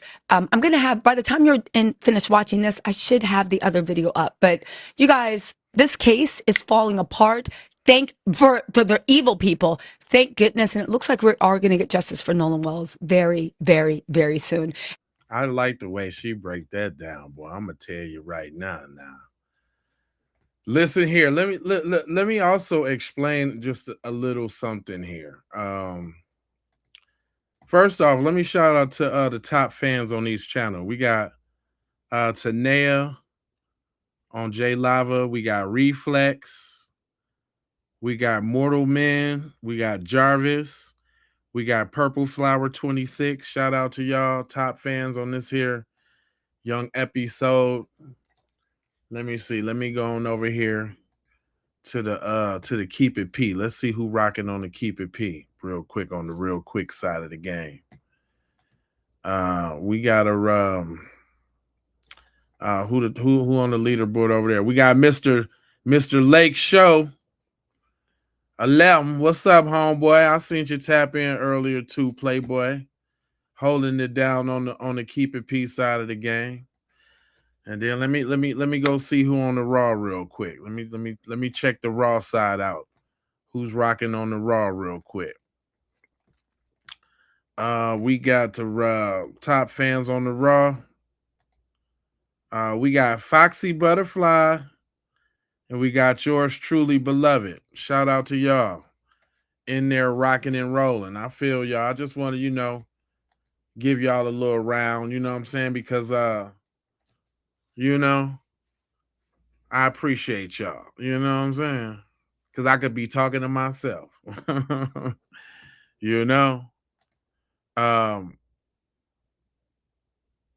They're really messing up with these pictures, with all of this little information that they coming with. They really, Mr. Lakes, I appreciate you. This fakery that they coming with, check it out. TMZ and Officer playing in our face. Y'all are playing in our face yet again. Cause help me understand how it would make any logical sense that the photo that you're showing us of the boys allegedly being towed on the boat could be happening at the same time that the emergency call went in? Right. Help me understand. I'm just asking. I just need to understand the logic behind this. We now have new video that shows he was not on the boat after leaving Horn Island. So in the video, you can see somebody on the phone, and there was an emergency call that, was later released. I also find it odd that y'all are not referring to the photo as the alleged photo. Y'all are not referring to the photo of the boys being towed on the boat as alleged. Right. So y'all have confirmation that that is actually from that day? TMZ, who says allegedly like nobody else in the world and has lawyers on their team. Right. Y'all didn't think to say that it was alleged? Right. It's getting weird. At this point, it's getting weird.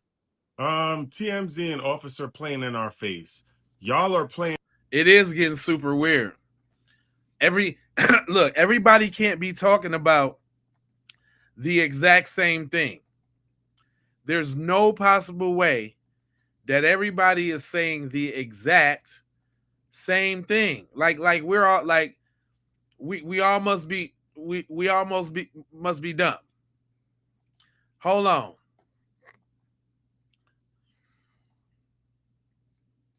Now we got little hot mama, little Nikki walking down the Ave, and she gonna share a thing or two because she got something to say about the Nolan Wells case.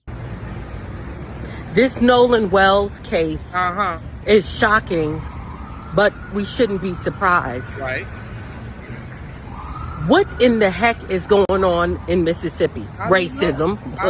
We know that. Yeah. But, Nancy Grace has entered the arena and she's asking a lot of great questions. She's like, basically, after a crime and there are a lot of people involved, they separate the people and they interview them. They read them their rights. They record them. They get their stories on record. And there you go. Did that happen in Mississippi? Nope. They just let these kids go home to play Fortnite and to talk on the phone about what their story was and what they were going to do. I don't quite know if they did that or not, but right off the bat, that judge lady was like, oh, there's no wrongdoing here. How the hell do you know? There hasn't been an investigation. Are they doing things according to how things are supposed to be done to solve homicides? Granted, they declared Nolan's death an accident before we even knew it was an accident. But shouldn't they have been talking to those kids and getting their statements and stuff? Did they do that? And then lie detector tests and stuff? I don't know. It just seemed like some basic shit ain't happening in Mississippi and we shouldn't be surprised. But I'm stuck like glue to this situation. Yeah. What it seems like to me is a collusion on a major scale. Everybody's involved in some type of cover-up. Yeah. The parents. Yeah. Judges. Yeah. Law enforcement. Yeah. Something just ain't right. In the words of the great poet Keith Sweat. Right. Don't like what I said? Kiss my sunshine. All right. Now, you heard what she said now. I mean, we all got this telepathy thing going on. It's like everybody's thinking the same thing. You know what I'm saying? Everybody's thinking the exact same thing. Now look, I want now sometimes I gotta bring these other conversations to y'all, right? One switch. Welcome to the channel. This is how we do it. Listen, I gotta bring these other conversations to y'all, right? Listen how they talk and what the logic is. Same conversation we all been talking about, but listen how they speak about it, and we're gonna bust it down as it go along. Now there is an audio. Oh, hold on. Now there is an audio in which one of the boys of the friends, which he originally went on there with, was headed back and they called like their AAA boat towing company. I heard that and audio. he said, we're sinking, we're taking in water, we need a tow. And you hear the woman say, oh, what's your tow now? What's your membership number? And then they said, do you need the Coast Guard? And he goes, no, we don't need the Coast Guard. We just need the tow. This audio gets shared everywhere. And it's the beginning of that call before the woman working at the tow place answers. There's some grumbling talking. And now someone with enhanced audio experience said, someone, you know it's a black woman. You could have did your research just like everybody else on the internet does. Someone. Y'all see that slight little dig? Said, I've, listened to it and I've run it through AI and this is what I'm hearing them say. Yeah. Which you hear, according to what is all over, is someone being like, Nolan, is he fucking dead? Wake up, Nolan. And the other guy's like, hey, yeah, we just need a tow and how many people are there? There's 8 or 7 or 8. So they're like, oh my God, there was 8, and they. But see, hold up. Even she can't deny. She's probably finna try to make a case against it, but she can't deny what she heard. Let's not skip over that. Dumped his body and this and that. So what are they saying, that he might have gotten into a fight with somebody? Yes, like either there was a fight and they killed him, or they because I heard he was talking to a girl. They were right. Trying. Look, they got to bring up the girl. The white guy is definitely finna bring up the girl. He's definitely finna bring up Katie. I heard he was talking to a girl. That's what I heard. I heard he was cradling somebody's buns. That's what I heard. I heard he was in the water getting busy. They be emphasizing that girl, don't they? I just want y'all to notice that. So now if you believe that he was on this boat going back, yeah, then the theory is, if you believe that this audio is true, then the theory is they knew he died. They either killed him or he accidentally died and they didn't tell anybody. And then they threw his body over the boat. Then the tow people take that. Hold up, but stop right there. Look how she tried to look, because it's really plain and simple and it stops right there.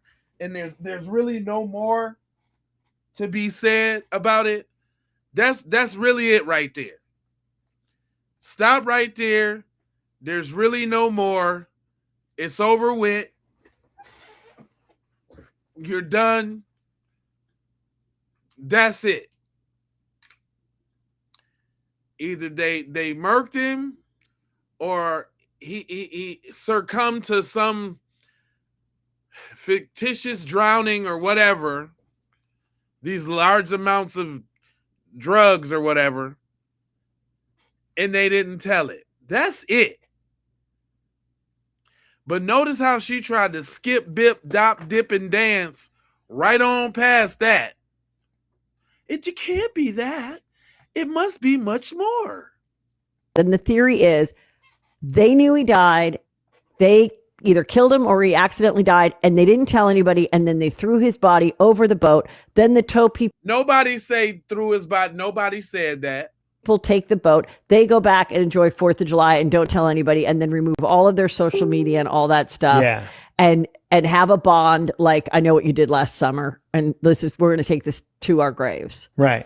That sounds about right. That sounds about right to me.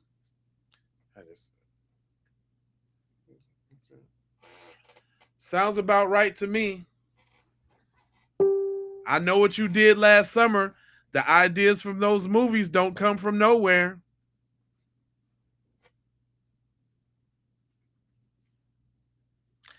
Don't look. She trying to make it seem fictitious and all that. What is this? I didn't know what you did last summer. Yeah, exactly. Mississippi style. What are you talking about, lady? It can't be possibly. No, I know what you did last summer. Can't possibly be that. And we're going to take this to our graves. Right. That's that theory. The other theory is they removed their social media and all that stuff because they were immediately being bombarded because he was missing for like 30 hours. They're immediately getting bombarded. That was nobody theories but y'all's. The other theory, no, don't try to equate the two because the two are vastly different. That nobody had that theory that. So look how they trying to be the victim now. Because we were getting bombarded and you guys were just how was you getting bombarded? You can't have it both ways. You wasn't getting bombarded until we knew your social media was gone, thus you couldn't get bombarded.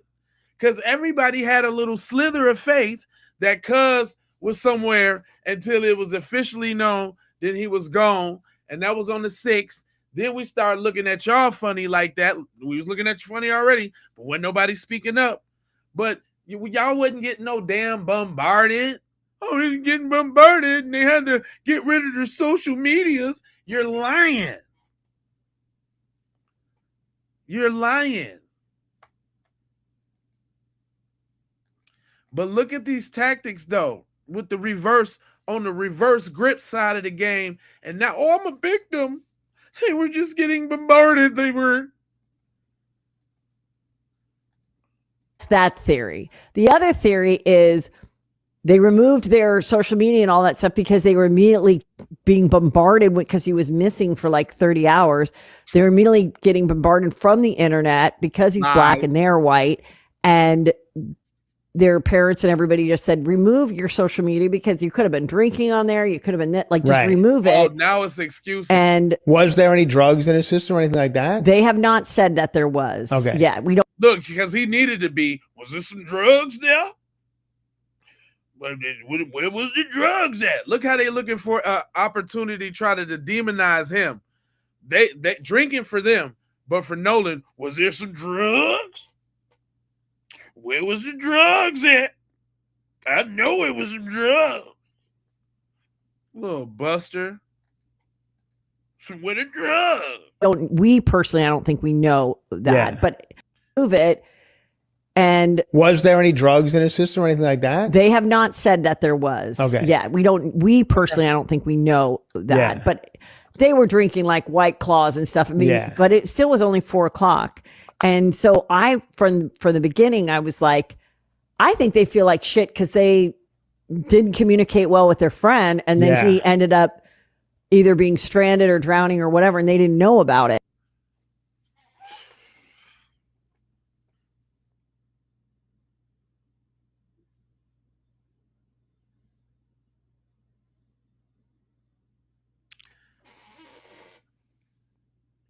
They were so concerned about their friend that they made a world tour with Muhammad, my man, in the same boat that was supposed to be sinking, going down. We in 31 feet of water. We going down. Do you need the Coast Guard? No. Okay. Then y'all rose all around the world in 180 days. Now, once did you say, dang, you know what? We got Nolan's phone, man. Let's take homeboy. Let's go and see what's up with Nolan. Let's go see, take him his phone back. We good now. Obviously. Do you see how this snake lady tried to explain for these kids, dog? That's sickening right there. Y'all have a sickness. That's a sickness right there. Did you hear what she said? No. So maybe, just maybe. They feel like shit because they didn't communicate well with their friend. And then he ended up. They didn't communicate with their friend.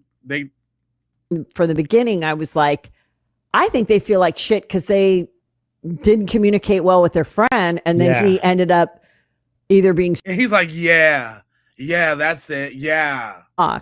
And so from the beginning, I was like, I think they feel like shit because they didn't communicate well with their friend. And then he ended up either being stranded or drowning or whatever. And they didn't know about it. But other people would say, no, they know. And they're staying silent. Exactly. And this was a big cover up, whatever it is. And why isn't anyone just telling the truth?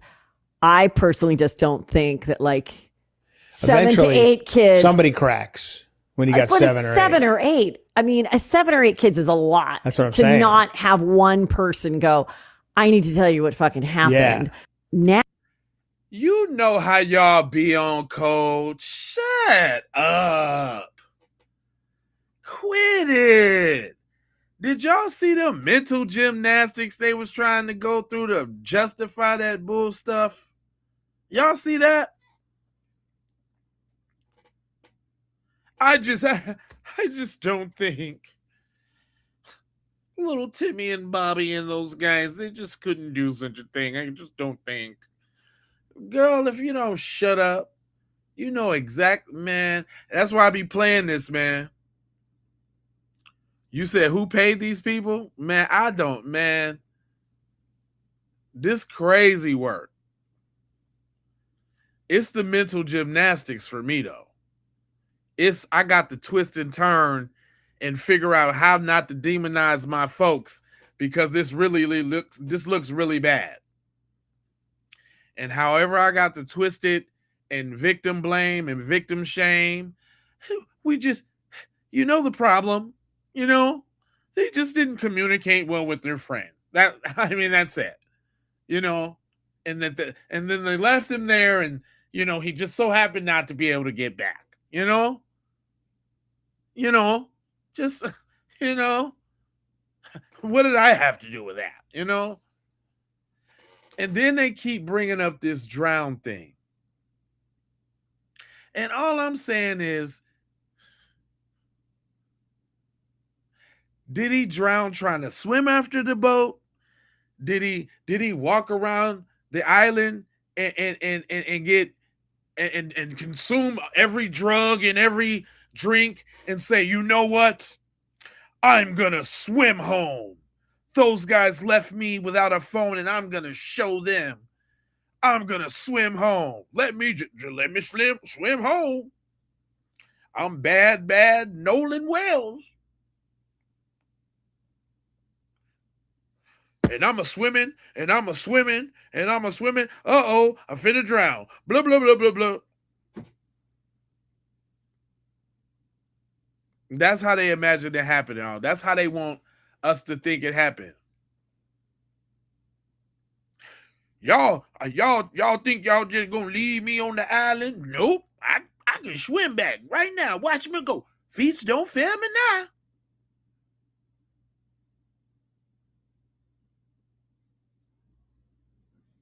Well, why don't you guys wait till all the information comes out? Why don't you wait till the investigation is done? It's the investigation.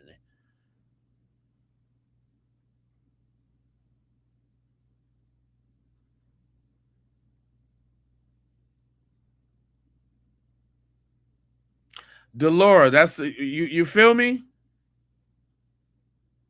Thanks for the jewels. You feel me though? Cause they still ain't told me, or y'all still can't convince me, busters in the chat. When does this drowning scenario happen? Does it happen during the day when there was the thousands of boats lined up across the island? Did he then now swim out past all the boats and go drown in this washing machine in the high tide? You know what, the rip tide now. You know he got caught in the rip tide. Watch out for them rip tides. Did he swim past the boats? Was he so distraught that Katie left him on the island? And man, Katie!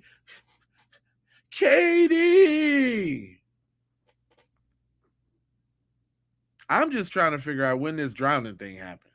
When y'all can explain that to me.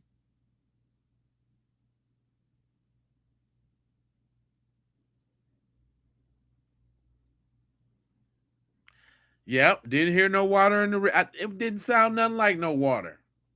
You ain't hear no splashing, no, because if they was moving around on the boat hysterical and taking on water, it definitely would have been some splashing or his foot in the water. You know what I'm saying? The sloshing around trying to panically panic, sloshing of the water on the feet or something, ankle high. She did ask him, where's the water coming to? Is it ankle high? Is it waist high? And what kind of what the water?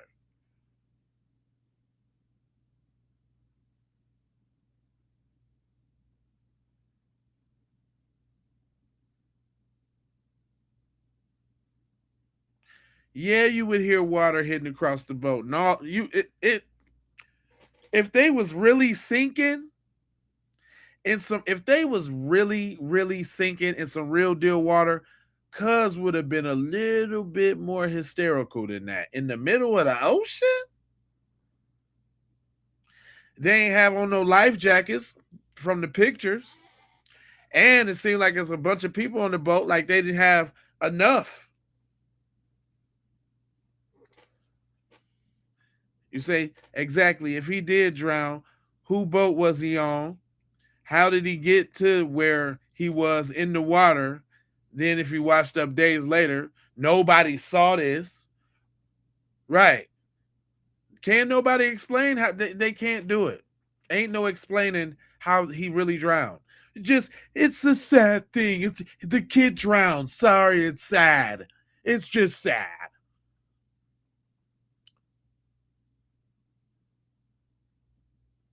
Yeah, they panicked all right about Nolan being dead. Is he dead? Can we cover it up? Nolan! Damn it, Wyatt! Damn it! Damn it, Bart!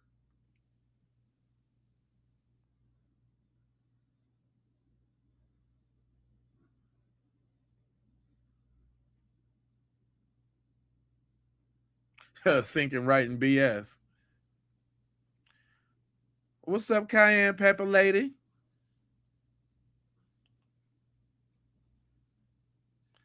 Man, listen. We've been on the swimming trucks already.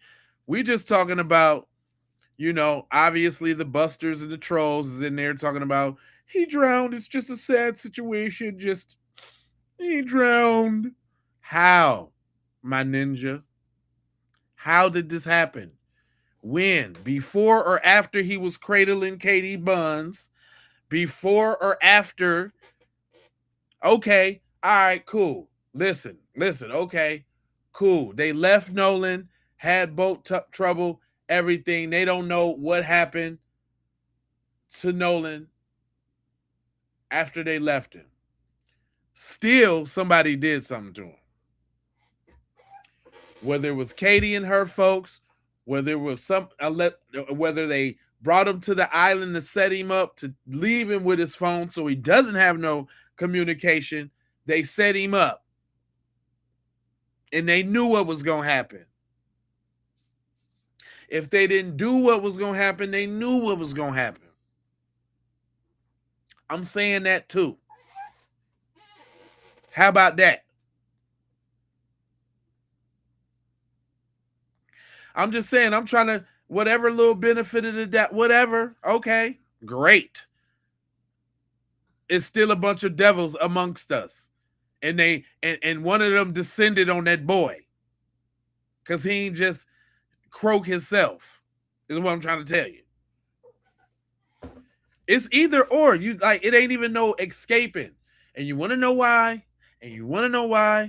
Because all of the moves and the actions that they took when it happened.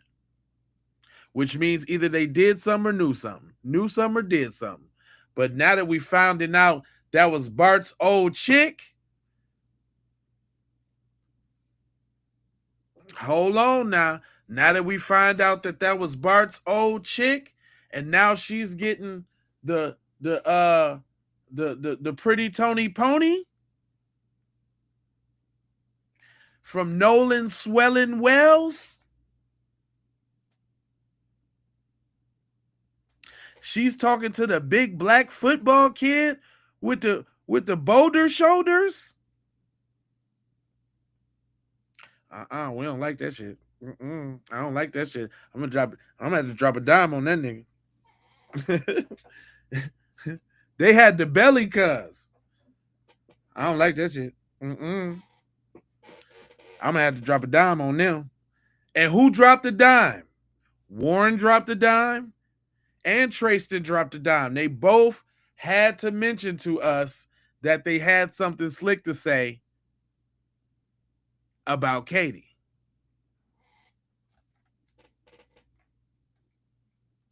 About Katie.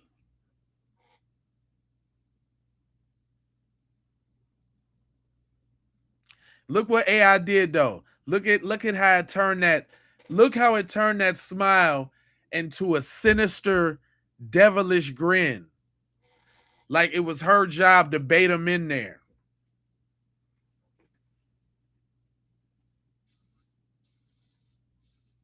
Right?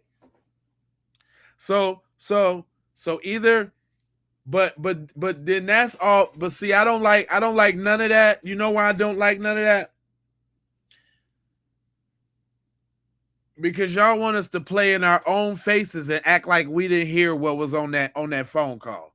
Y'all want us to play in our own faces and discredit the blacks. Let me show y'all how much of an impact that phone call made. Wait a minute.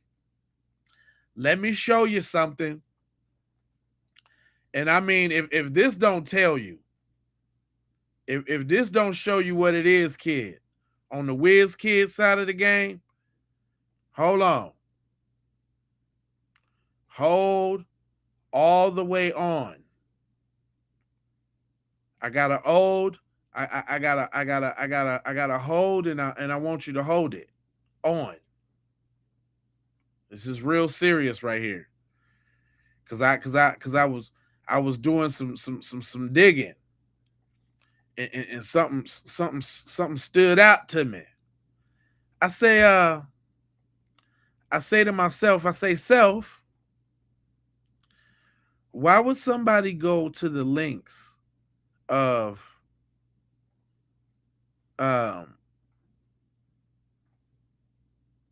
putting this up there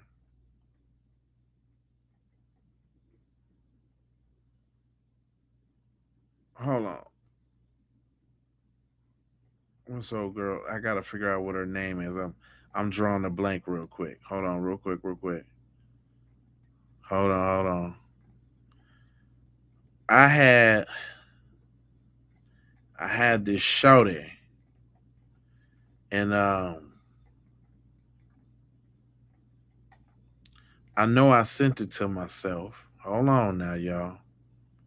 We got to go through this one. We got to. Dang, hold on. Give me 2 seconds now. Give me a couple seconds, because this is the one, and I know. Hold on, let me see if I sent it to somewhere else. Ooh. It say I sent it to the browser, but the browser won't show it. Not they done took the video off. I know I ain't crazy. I know I put the video right there. I know I did that. Man, why they done took the video away, y'all? Why the video gone? The video, I ain't lying to you now. I had it queued up on the boot up and everything.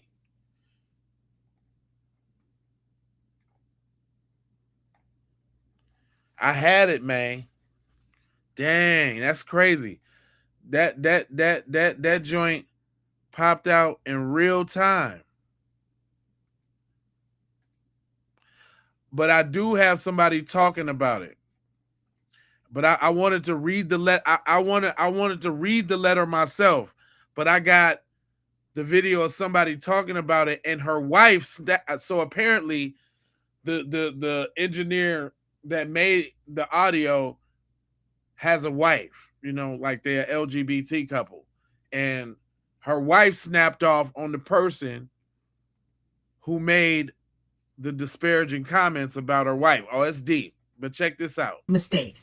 She is the type of white woman who cannot stand when Black people stand up for and defend ourselves and use our skills, our voices, and our abilities in order to solve cases, speak up for injustices, demand accountability. So she's upset. The thing is, white people want so desperately to control any kind of narrative that comes out about a situation or a story, oftentimes. And please understand, when I say white people, I do not mean all white people. Okay? Not at all. I have met some of the most extraordinary, wonderful people that are not of color that exist on this earth, salt of the earth. So, but I have to say, it's coming out more and more every day that there are seemingly, unfortunately, far more racists than there are non-racist people of color. I have observed it myself throughout my life, and people just aren't trying to hide it anymore. And there's just something about the level of control.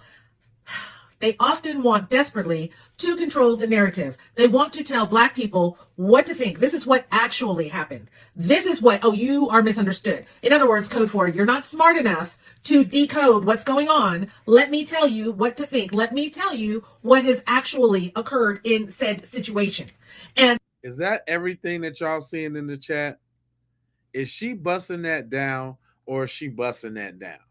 That's what gets extremely old and tired. Let me give you an example. This is a random example. Doesn't really have anything to do with the situation. But the other day I was at Walmart and I was sitting in in a handicap spot. Now, I had not put my handicap placard on yet because I had not exited my car. But I was getting ready to shortly, but I was finishing up a conversation with someone on the phone, and this white man, and I had my window slightly ajar, and this white man sticks his head into my window and starts screaming at me that he's calling the police right now on me because I'm parked in a handicap spot. And I'm taking that spot away from someone who truly deserves it. Sir, you're calling the police.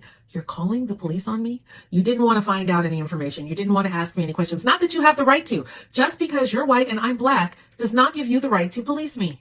And this is what I'm having a real hard time with white America right now. Them feeling that they have the right to police Black people in what we say, in what we do. They're coming for Janetta. Janetta has the right to do whatever she wants on the internet. If Janetta wants to call herself a dog walker and she's never walked a dog in her life, she has the right to do that on the internet. However she sees herself, she can say that's what she is. Now, she is actually qualified to do what she did. She explained the process, even though she did not owe any of you internet sleuths an explanation for her process and what she did, but she did explain herself nonetheless. And for Sarah to come for her, baby, please, you coming for who? How? Why? Stay in your lane, mind your business, and go about your little life. I've had it up to here. I've had it up to here with white people attempting to police us. It's beyond old. It's beyond tired. Stop trying to tell us what we think, what we know, and what is. Stop coming for us, because we're not going to shut up. We are not going to shut up. We've lived through slavery, Jim Crow, all of it, baby. Civil rights era. We lived through it all, and we are not going back. So, bye, girl. Y'all are gonna have to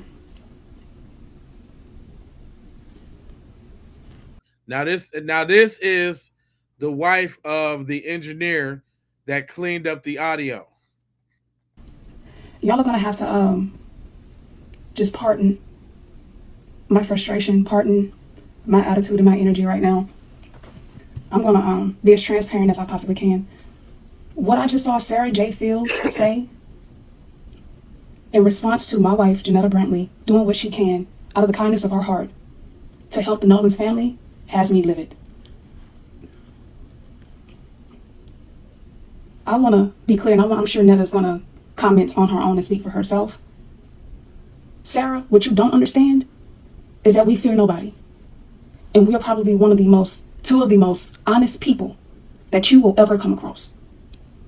There is nothing that you can say about our businesses and or our past that will change the truth that's being exposed right now. And I'm so glad that you were salty. I'm so glad that you were upset, because hold on, I found it, y'all. I found what she said, and I'm gonna read it. We gonna go right down the middle and see what she said, because she had a long ass just a a straight hateristic ass message, dog. Look at this big paragraph she made, and look what she did to that sister, who just simply put out. I'm gonna move myself. Hold on, let me move myself real quick. She put this sister business out there like that to just because she decided to put up a video so these folks can get some transparency about what happened. You know what I'm saying? Today, shorty, man. Every notice they coming out in droves, like they like beehive mentality, like they're all in on it, like they all can't help but speak up and help in, like they gotta help in the lynching too. Like it's wild. It's real wild. Hold on, there's some very small letters. Let me try to get them up some. But it says, now this is the racist talking. Check it out. This is the racist talking. Think Tethers Dookie's outside. I love that name, Tethers Dookie outside. Oh my god, that's funny. Anyway, and who else hit me? Oh, Jamal. Okay, I'll make sure I said thanks, Jamal. Check this out.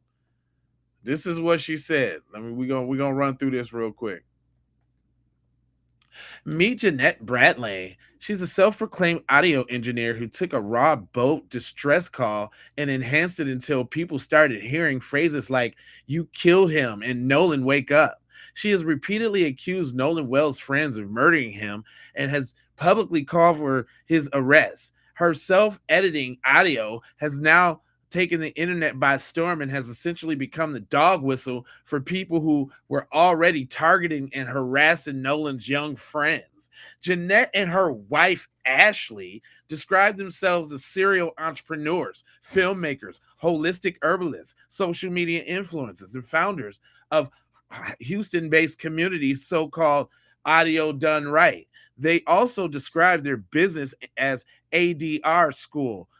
My team confirmed through Texas Security State that they neither Audio Done Right nor ADRS. School is registered as Texas business entity, right? She goes on to say, I got to read it like that because she sounds so smug saying it.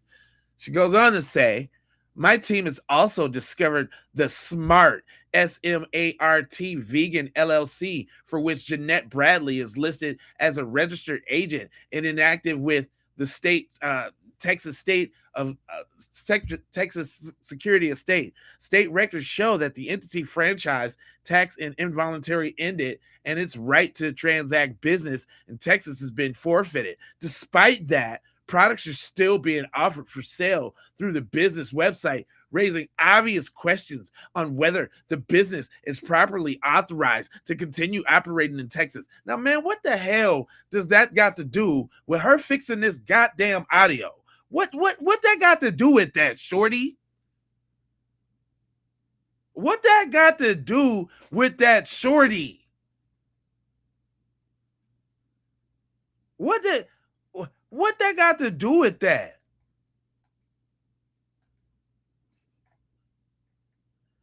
Public records also show that Jeanette Bradley has her own criminal history. She pled guilty to a Class B misdemeanor terroristic threats charge in Bariza County and was also sentenced to 3 days in Bariza County jail. Yeah. Court records also show that she later is entitled to Nolo Confederate no contest plea to a Class B misdemeanor theft charge involving property valued at $50 to $500, for which she again received 3 whole days. Really? Do y'all hear this, broad? Do you hear this, broad? Nothing burger sandwiches. Nothing burger sandwiches, nothing burger fries with that new secret nothing burger sauce. Followed down by a diet nothing burger. The theft case file also references to a trespassing warning issued by Popeye's Fried Chicken in Alvin, Texas. Googly eyes. Because you know they love that chicken. Oh my God. Do you see all the mayo slathered all over this post? She's slathering mayo all over the post for no reason. Meanwhile, this is the person in the internet racists and the activists have chosen to trust for accusing grief teenagers of murdering based on edited audio file that she created herself. Before people continue spreading accusations and they have targeted innocent young adults, they should consider credibility of a person who manufactured audio that stated that the latest wave of this online harassment. As usual, I come with receipts. Can't even stay black. Which are in the comments. She thought she did her big one too. Guess who the next one that's finna be a devil? Guess who the next one is finna be a devil? Guess who the next one finna be? I guess I got two. Two coming up tomorrow. Two devilinas. Coming right up for y'all. Did I nail that voice or did I not nail that voice? Did y'all feel the smug nastiness coming from my voice? On how was that a Becky for real? Did I give y'all Becky vibes? Was that a cool little Becky voice? Did I get her? Now this is her wife snapping off to about what she said. Her wife clapped back. So her wife must be the man in the situation because she's taking up for her wife. And you ain't going to be talking about her wife. Keep her wife name out your mouth. We are not going back. So, bye, girl. Y'all are gonna have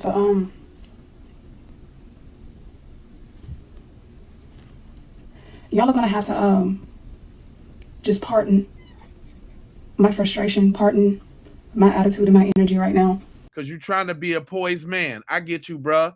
You gotta stand up about your that's your bra. That's your girl. You don't let nobody talk about your thing. Tell us how it go.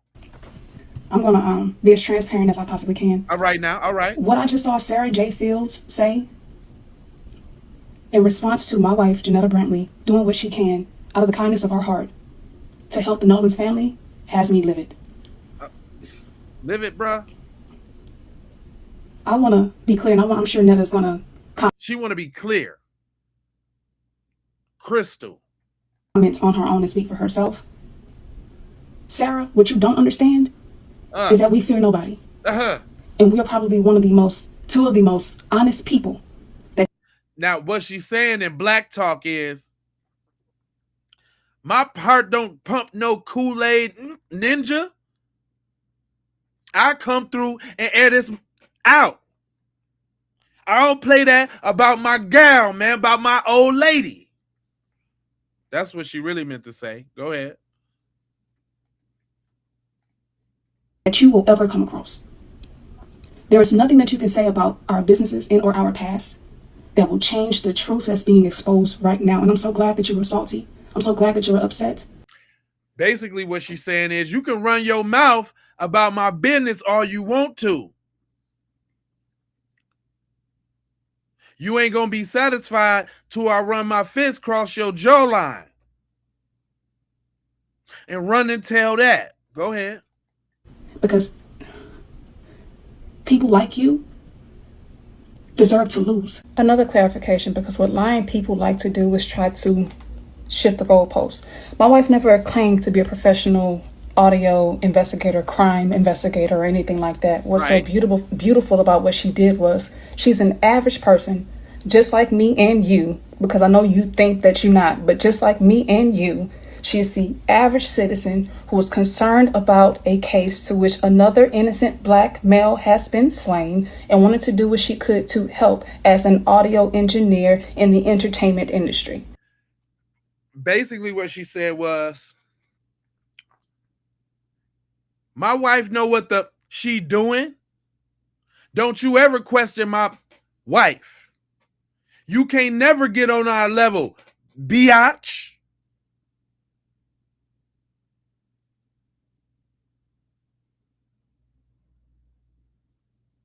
She do what she do, and she do it well, and she don't need you sticking your little snow roach vibes on what we talking about.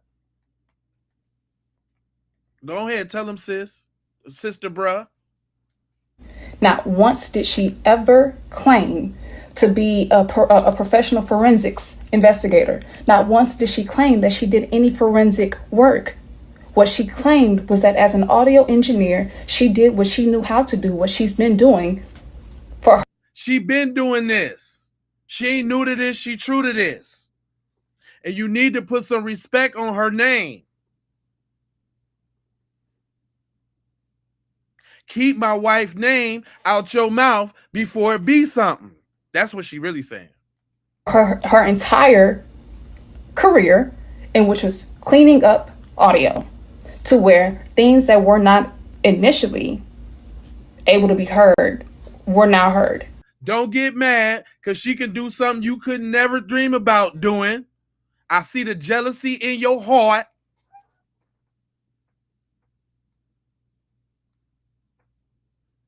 And you lucky I'm just saying it over this here internet before I have to pull up on you. If your position is so strong, why are you lying?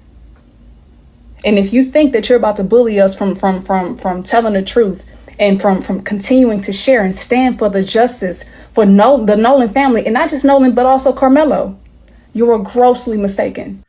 And if Sarah you J. think you're Fields going to keep is talking, disgusting. look, if you think you're going to keep talking like you talking, don't be surprised when I pull up. I say what I want to say, and I said what I said, and I meant that.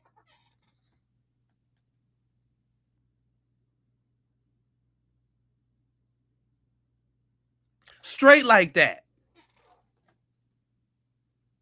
is what she said. On the quick translation side of the game.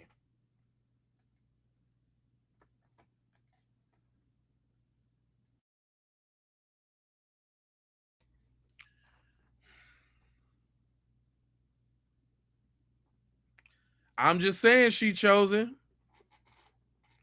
That's how we do it over here.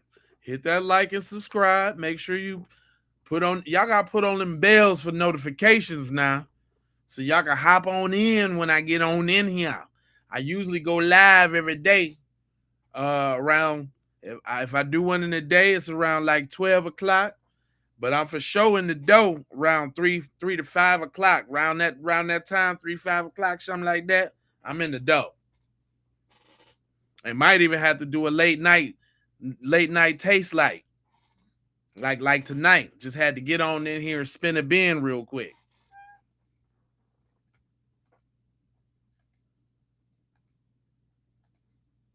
It must be some of our people's day off because I ain't noticed them in the chat tonight. Which is good, you know what I'm saying? Which is good. But I had there was a couple more important points that I wanted to get to that the people was talking about. I even had, let me go ahead and get this out the way too. Now, after everything we've been talking about, your boy race bait him. I say and do whatever Massa say me do, Tatum.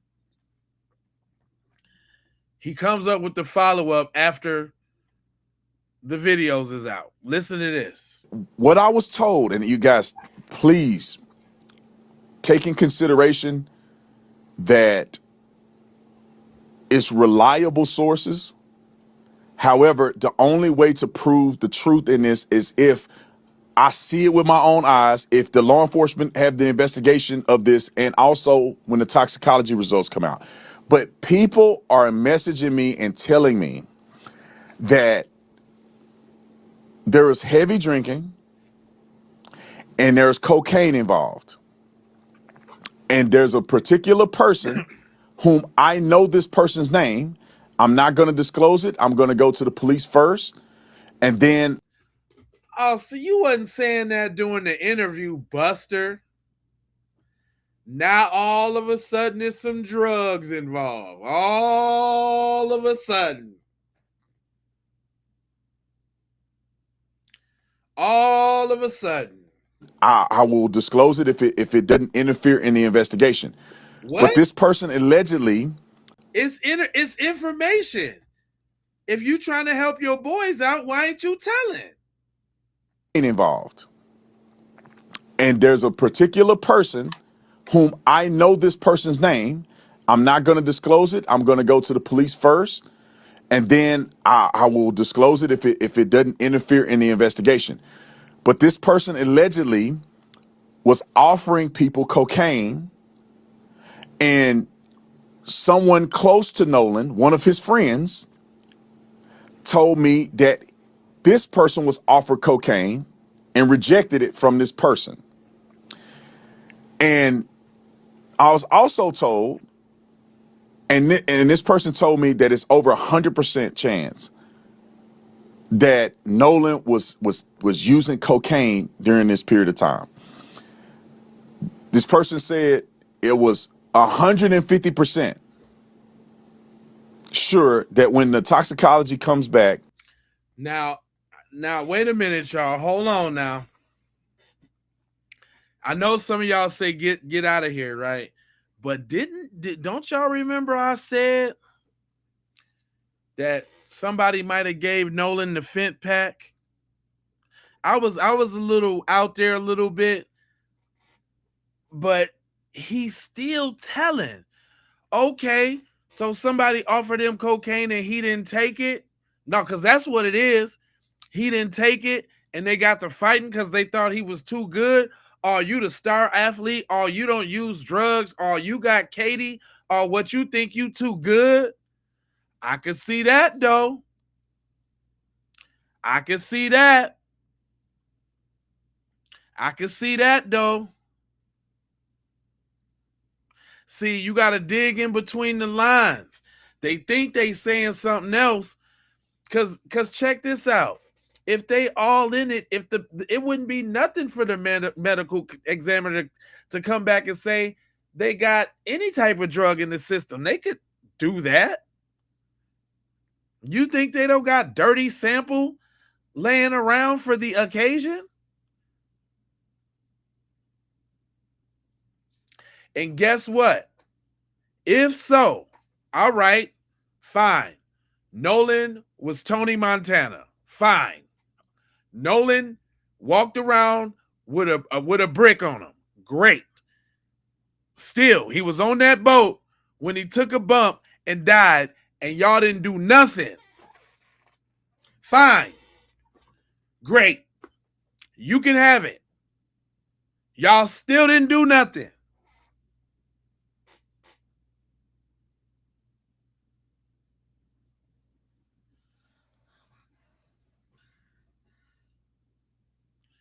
Yeah, if he could have had 2 keys in his book bag. Okay. Great.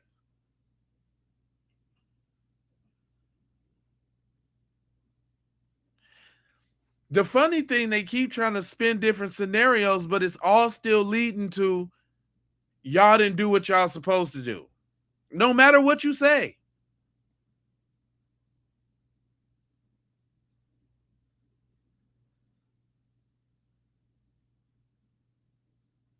Right. If nothing else, it's definitely a cover up. Period, point blank. Like, okay, Nolan was the Yakuza. He had the plug. He was supplying everybody. He sold everything.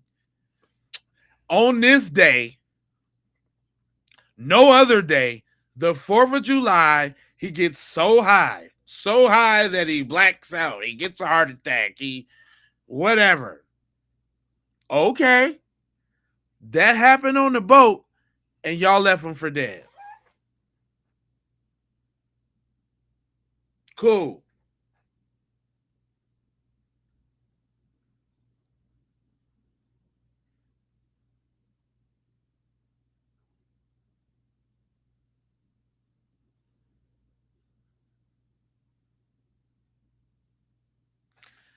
I'm just saying, like just make this scenario make sense, dog.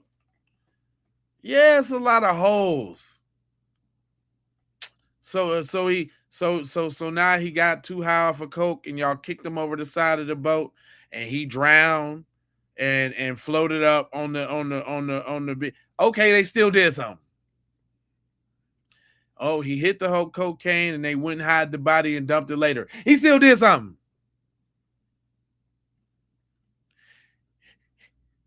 He was on the boat, and everybody was doing the coke, and they said, Nolan, it's your time to do the coke, and Nolan said no, and so they beat him up because he didn't want to do the coke. They still did something.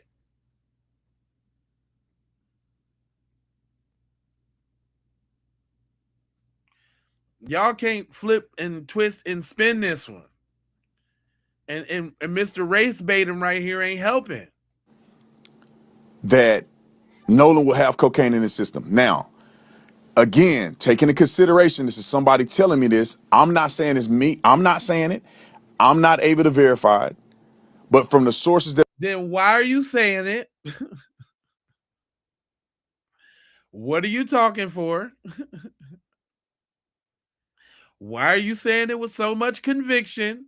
Like you finna give us the bombshell truth. You setting it up like this the gospel. Why are you talking? that I'm getting it from has been consistent, verifiable sources. To who?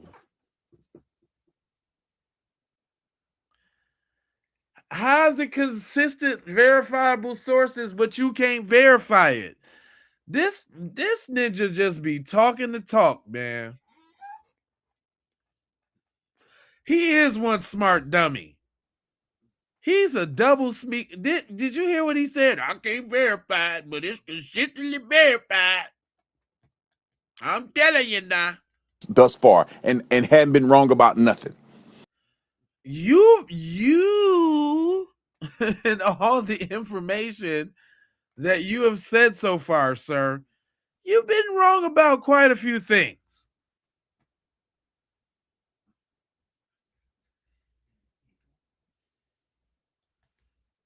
I know. You like, it's so weird, I can't take it. But no, we got to hear these other sides, man. We got to hear this.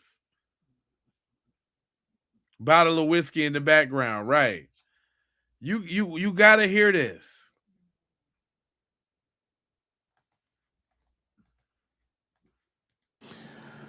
So there's a possibility that there's a person that Nolan may have been around or interacted with that is giving cocaine to people on this island, that Nolan may have taken the cocaine.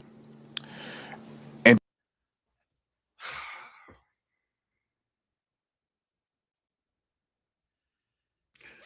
we can't say it was Nolan that was doing that had the drugs, but Nolan knew the plug. It was Nolan that knew the plug. He had all the drugs.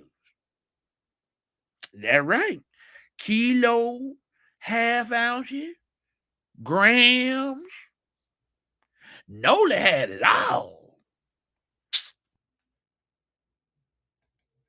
then also, I received a DM.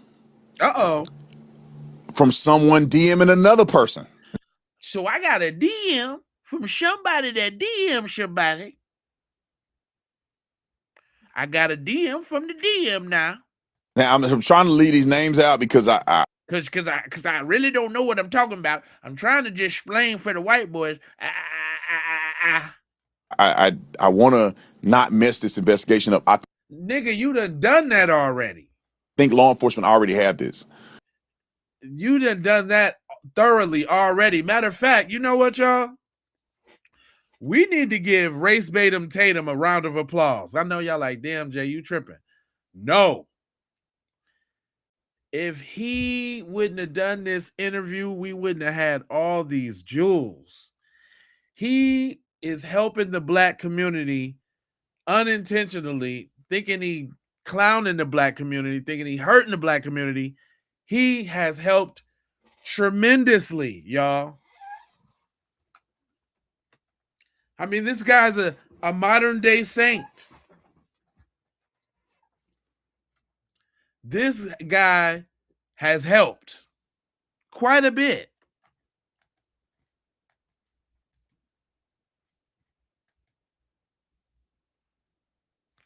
Without this man, we would not have so many jewels. That alluded to the fact that, and I messaged this person because I want to talk directly to the person that I saw the DM from. And we haven't talked to this person yet. But the person said in the DM to another kid that is associated, not any of the kids that I interviewed to talk to.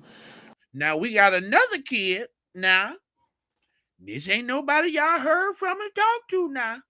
We got another kid that DM somebody with the DM, and then they sent it by wire. They mailed it, stamped it, telegram. Then they sent a Yahoo email.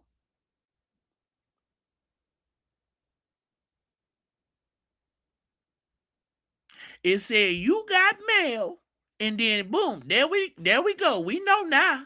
But that could be associated to some degree that knew Nolan, that this person wrote a message. Oh, you not talking about no Nolan like Tristan and Tristan and Warren did.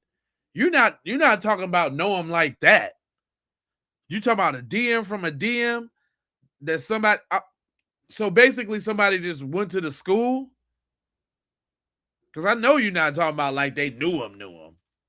Saying, me and my husband saw you arguing with Nolan, and to the effect of you're going to spend the rest of your life in prison. Now, the person.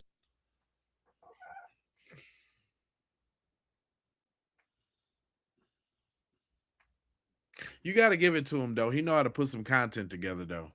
You got to give it to him. The person did not say they saw a physical altercation. The person did not say what time they saw Nolan and this other person getting into an argument. Now, this is after Warren, their boat left. Let me make sure I tell you now. They were gone. They were nowhere around. I swear to you now. Would I lie on Boy Scouts honor? This guy, man, I wonder how much they actually gave Cuz to be doing all this. This may be somewhere around a little bit before 6. Right around 6 or a little bit before 6 p.m. Now, according to the autopsy, which I interviewed a medical examiner about this, there is no evidence of blunt force trauma or an evidence that Nolan got into a physical altercation. He got hit in the back of the neck. So I'm putting all this stuff together, what people are sending me and all that, and I'm trying to find a neutral point to share with you. Now you trying to find the one that makes white people feel good, but go on. What I'm thinking at this point, with all that has been said, is that somebody knows exactly what happened to Nolan, or they saw him right before he died. You just don't know who it is. But what didn't he go through the other interview telling y'all, man, we know what it is, man. We know all what it is now. We know what it is. We know what happened. This dude is full of crap. I am not convinced that Nolan was just out there and drowned. It could be. That could have happened. But I'm more convinced now than ever based on what people have been telling me and DMs that I've been seeing, people that have been verified sources, that has to be something with this cocaine, There has to be something with Nolan and a girl, and there has to be something with Nolan potentially being in either altercation with somebody, which would lead me to believe that that person saw Nolan last.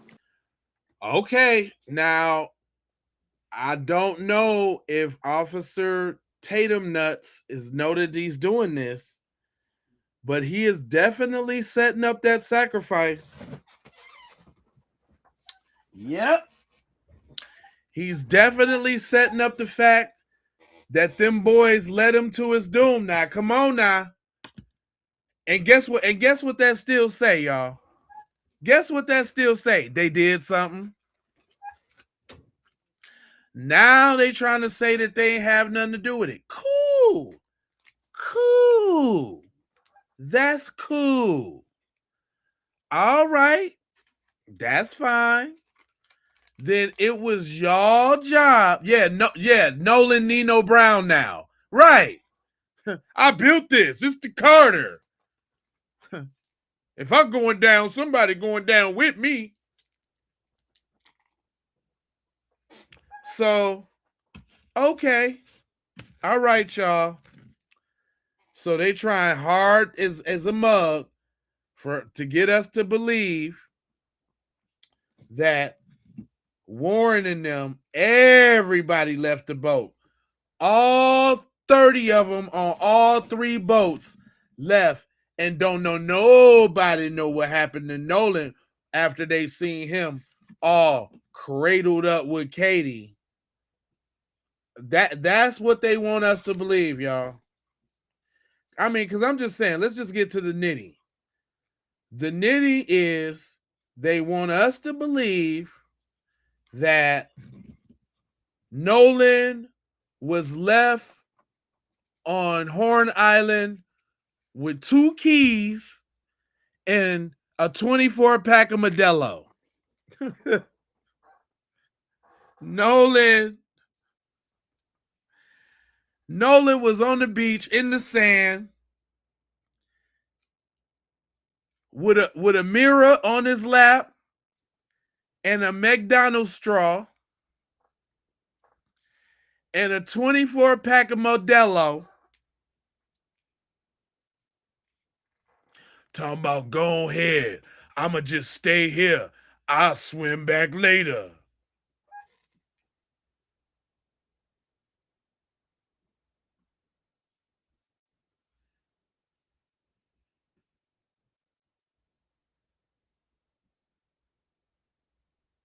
They just doing way too much. I mean, it's the cover up is too hard. Yeah, Nolan was sitting on the beach with a mirror, McDonald's straw in one hand, a Modelo in the other, sipping. You know what I'm saying? Just living life on the 4th of July all by himself.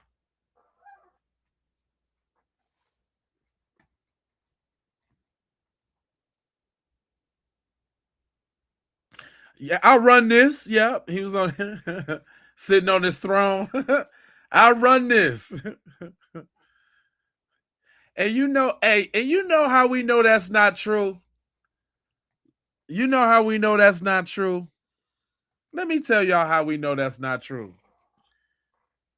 Because white people ain't finna leave the drugs.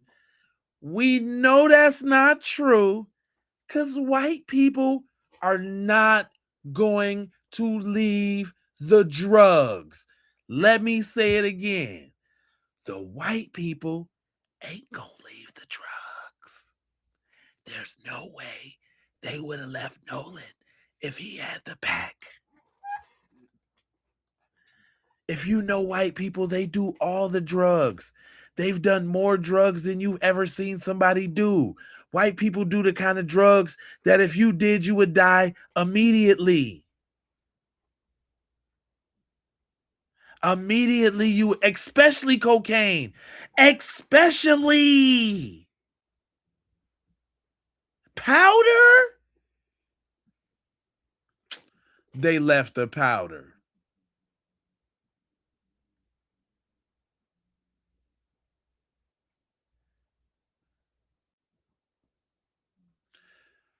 You just can't keep peeing on my head and tell me it's raining, fam.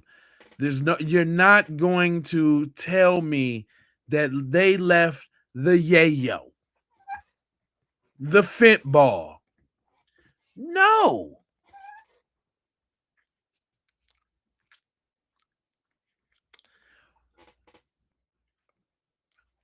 Nigga, let me tell you something. White people travel to the worst of the worst neighborhoods to get that thing. That's what white people don't never have fatigue when it comes to that thing. What's fatigue? Jamal has the pack. We going to the trap to get the pack from Jamal. Fatigue what? Fatigue, you said?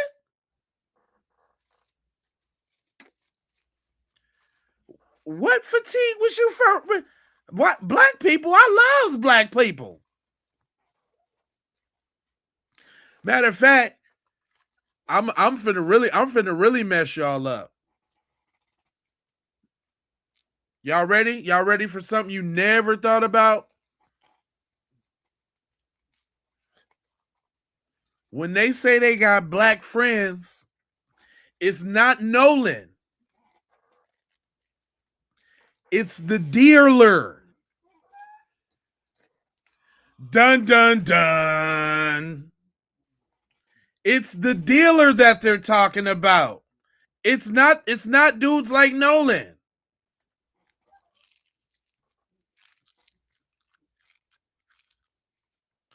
Dun dun dun. It's not Nolan. It's Jamal in the trap.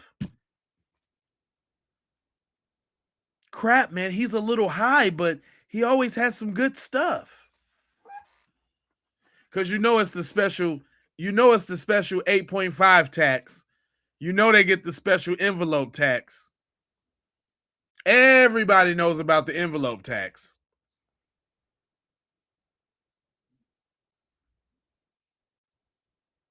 There's definitely a snow roach fee.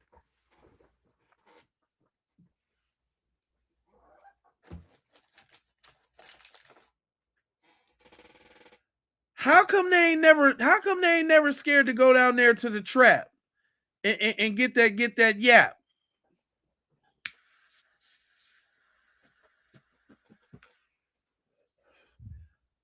You I got you on that one, Chris. I'm just saying, they ain't never scared to go get that yap, but it's the fatigue. I'm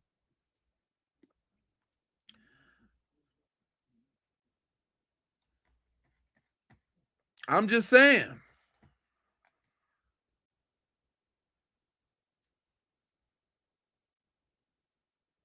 So now Nolan had a backpack full of that Nicaraguan funk, and he was passing out lines, apparently,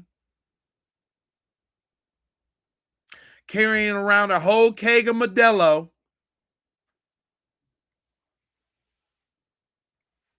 Apparently, Nolan had all the party favors. And he said, "No, leave me on the island. I'll be good." Man, they ain't leaving that boy if he had that thing.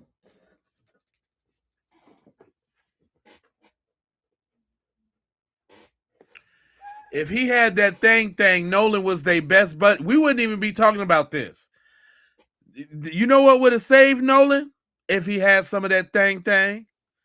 That would have been the last person they took out. That would have been, Nolan would have been the last person on the radar. If Nolan had that stuff,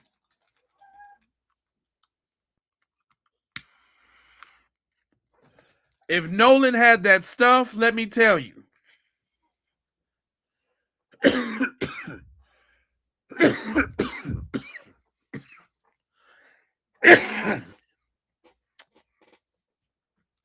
If Nolan had that stuff, he would be around today. It would have been Tristan. It would have been him. It would have been Mr. Confused for sure.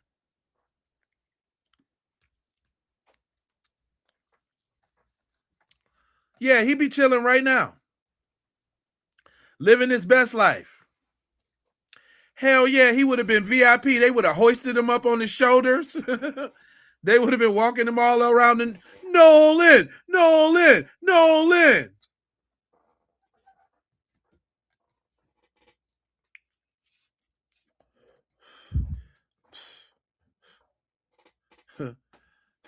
They would have got, hey, they you know how they get when they get drunk too.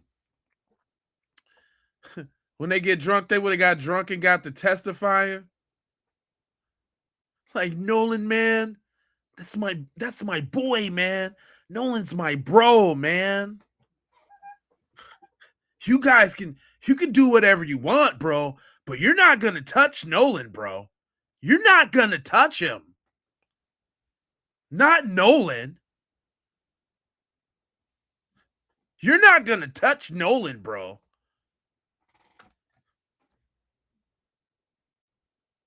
You're not gonna do it, bro. Nolan's with me, okay?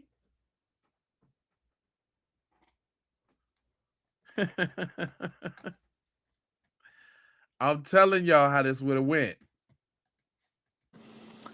And that this other person that's giving people cocaine. Okay. So this person giving people cocaine, a girl, Nolan, and a girl. Another person that he may have been in an argument with, to me, are people that need to be investigated.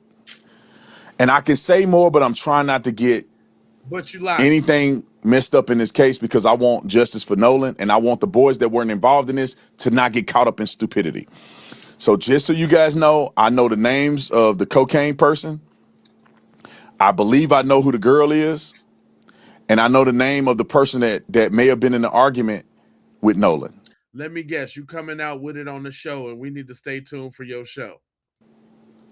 And there's nothing conclusive that anybody's telling me where there was violence that occurred. But that does not mean that the violence is ruled out. That does not mean that something could have happened in the water. Another report came to me of someone saying that they saw Nolan with a girl, being intimate in the water. Here we go with this girl shit again. Here we go with this girl shit again. I told y'all. I told y'all. Did not tell y'all. The apple of their eye.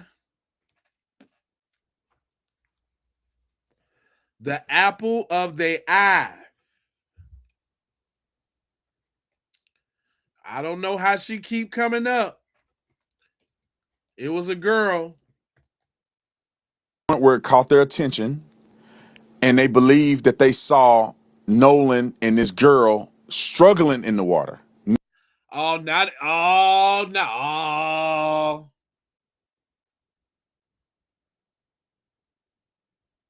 He was cradling the bun so much that they were struggling.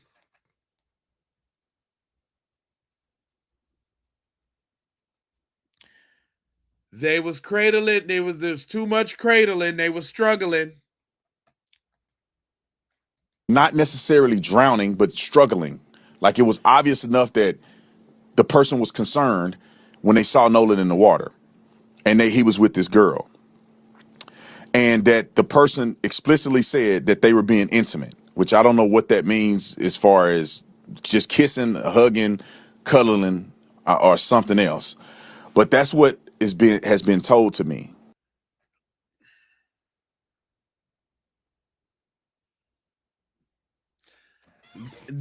Do this dude think that he's like what's the point of what he's saying? Is he covering? Do he think he covering up? Because he is telling it all. He tell us We knew it was about that girl. Cocaine Katie. Yup. The little devil mommy. Another Quello, and she'll be okay. Another Quello, and she'll be okay.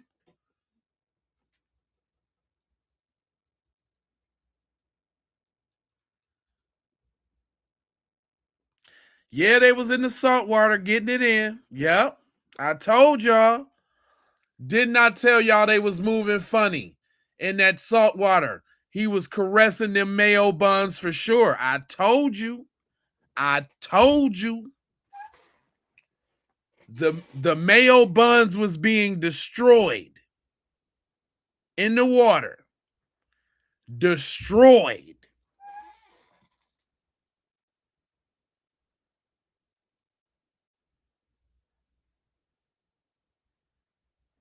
It's all about the mayo buns. I keep telling y'all.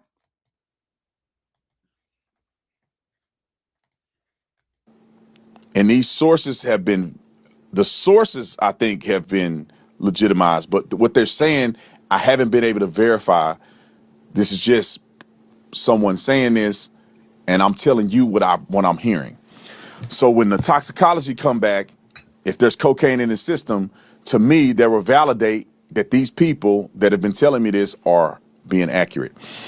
And let's check to see if he's actually getting information from the inside. Because let's not act like we ain't got a judge on the team that had the hotline number going to her joint, okay? Let's add all that together.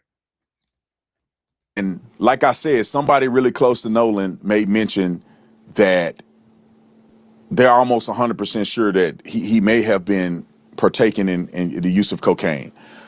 And it's unfortunate. I've been knowing this, at least that part for a while now, but I didn't want to put his name out there like that, given the fact that he just lost his life. But now that we're getting more information, the investigation is going further along, I'm just putting it out there. And we shall see if what is being told is accurate. But I'll finish it with this.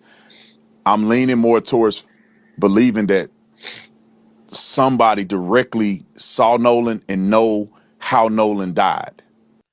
It's funny that him and TMZ got the same talking points real quick after this audio come out. That's suspicious. Super suspicious. That's my take on it. I don't think he was just drowning out there messing around. I think that somebody know more than what they're saying. And I don't think it's a lot of people.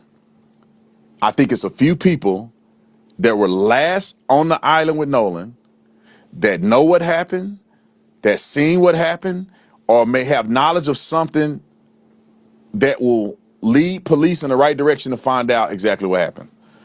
And I am encouraging you. I know some of y'all names. If it's you, you need to do the right thing. You need to go to authorities. And if you're there and you had nothing to do with it, you definitely need to go to authorities and clear your name. Do it what? See, he messed up. Do it what? What happened? And if you know, guess what? They know too, dumbass. You're a dumbass. If you know, that means you got it from them and they know. That means they know. That means they know. Dumbass. This dude is a goof troop. Is that not what is that the implication here, y'all? If he know, they know. Talk about I got an anonymous tip through somebody. I don't know. It was and it's credible, but it ain't credible, but it's verified to be credible, and they ain't been wrong yet. But I got a tip through a tip on some tippity tip. What are you talking about, my guy?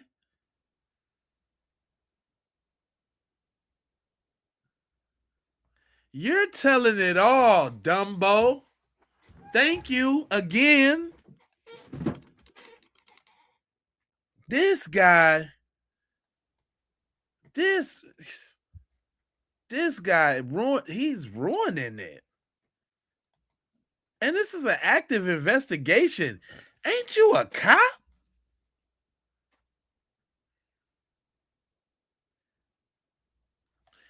Ain't you the po-pos? He ain't moving like he used to be no type of police.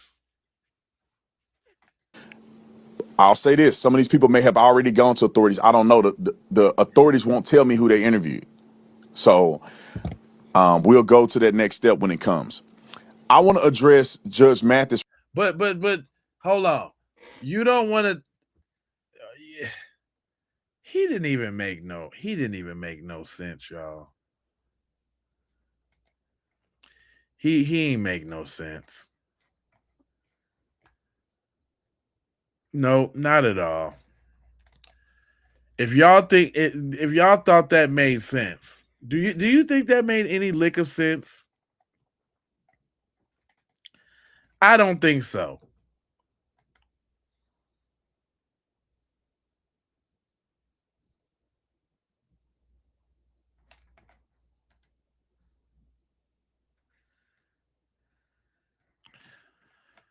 Man, that's crazy right there. Yeah, that right there, like he just keeps sticking his foot all the way in his mouth. That's the definition of foot in the mouth. Look, man, even the white dude know what happened. He said Nolan Xavier Wells murked, then dumped. Plain and simple. White trash saying, y'all. So I'm back on the thing. I'm back on the Nolan Wells. I just listened to the 911 call, and you can clearly hear him saying he won't wake up. Oh my God, Nolan's dead. Then they're saying somebody's chest ain't moving, or it's so distorted. And then they got the remixed version or the edited version where they said they clarified the sound, which nobody really knows if that was a true analyst. I'd like to see something more in depth go into play first. We can make better judgment of our choices and our decisions from this point on. But clearly, they had Nolan in the boat while he was in the process of dying and being alive. So how does a dead person get out of the boat by themselves? There's only one way. They dumped his body. They panicked. They thought they were going to get blamed for it. They've did numerous things. So right now, they are guilty of negligence murder, abuse of a corpse, and probably multiple other felonies and misdemeanors that go along with it. Also, probably some type of maritime laws that they have broke as well. Let's tap back into this. Let's go in depth, and let me continue to gather the facts and all the info on this, and I'll tap back in. Yeah. Jelly Roll's cousin. Ha. Ha. That's Jelly Roll's cousin. He got the eye of Horus above his eye, which I thought was kind of susparian. Little susparian.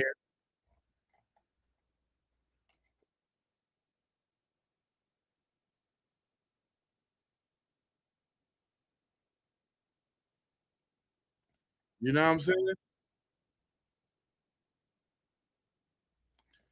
Man. All right, so listen, tomorrow I'm trying to do like 3 streams. I made sure I came back for y'all, just so you know.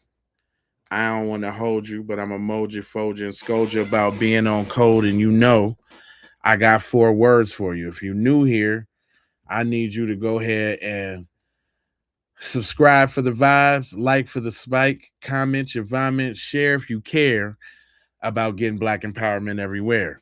Uh, if you're a stomp down, you'll come back and hype this thing.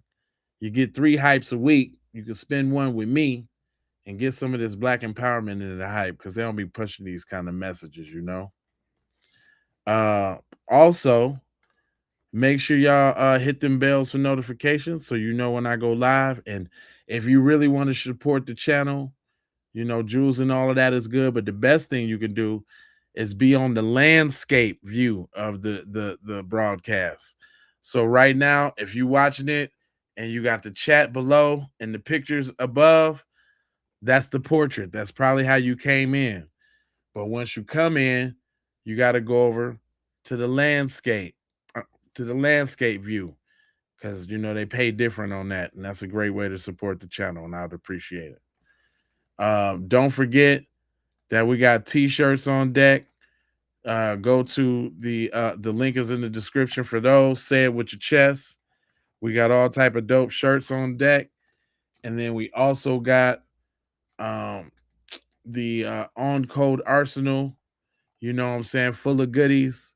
We got the DVD, we got the book, the digital downloads, and the CD. So go check all of that out. Get on down. Other than that, I got 4 words for you. Thanks for the Jews on the way out the door. Justice. Thank you for the Jews, Just. Thanks for the Jews, Just. But I got 4 words for you. Love, peace, blessings, and aloha. I'm out the Doha for Shoha. You already know. Yiggity.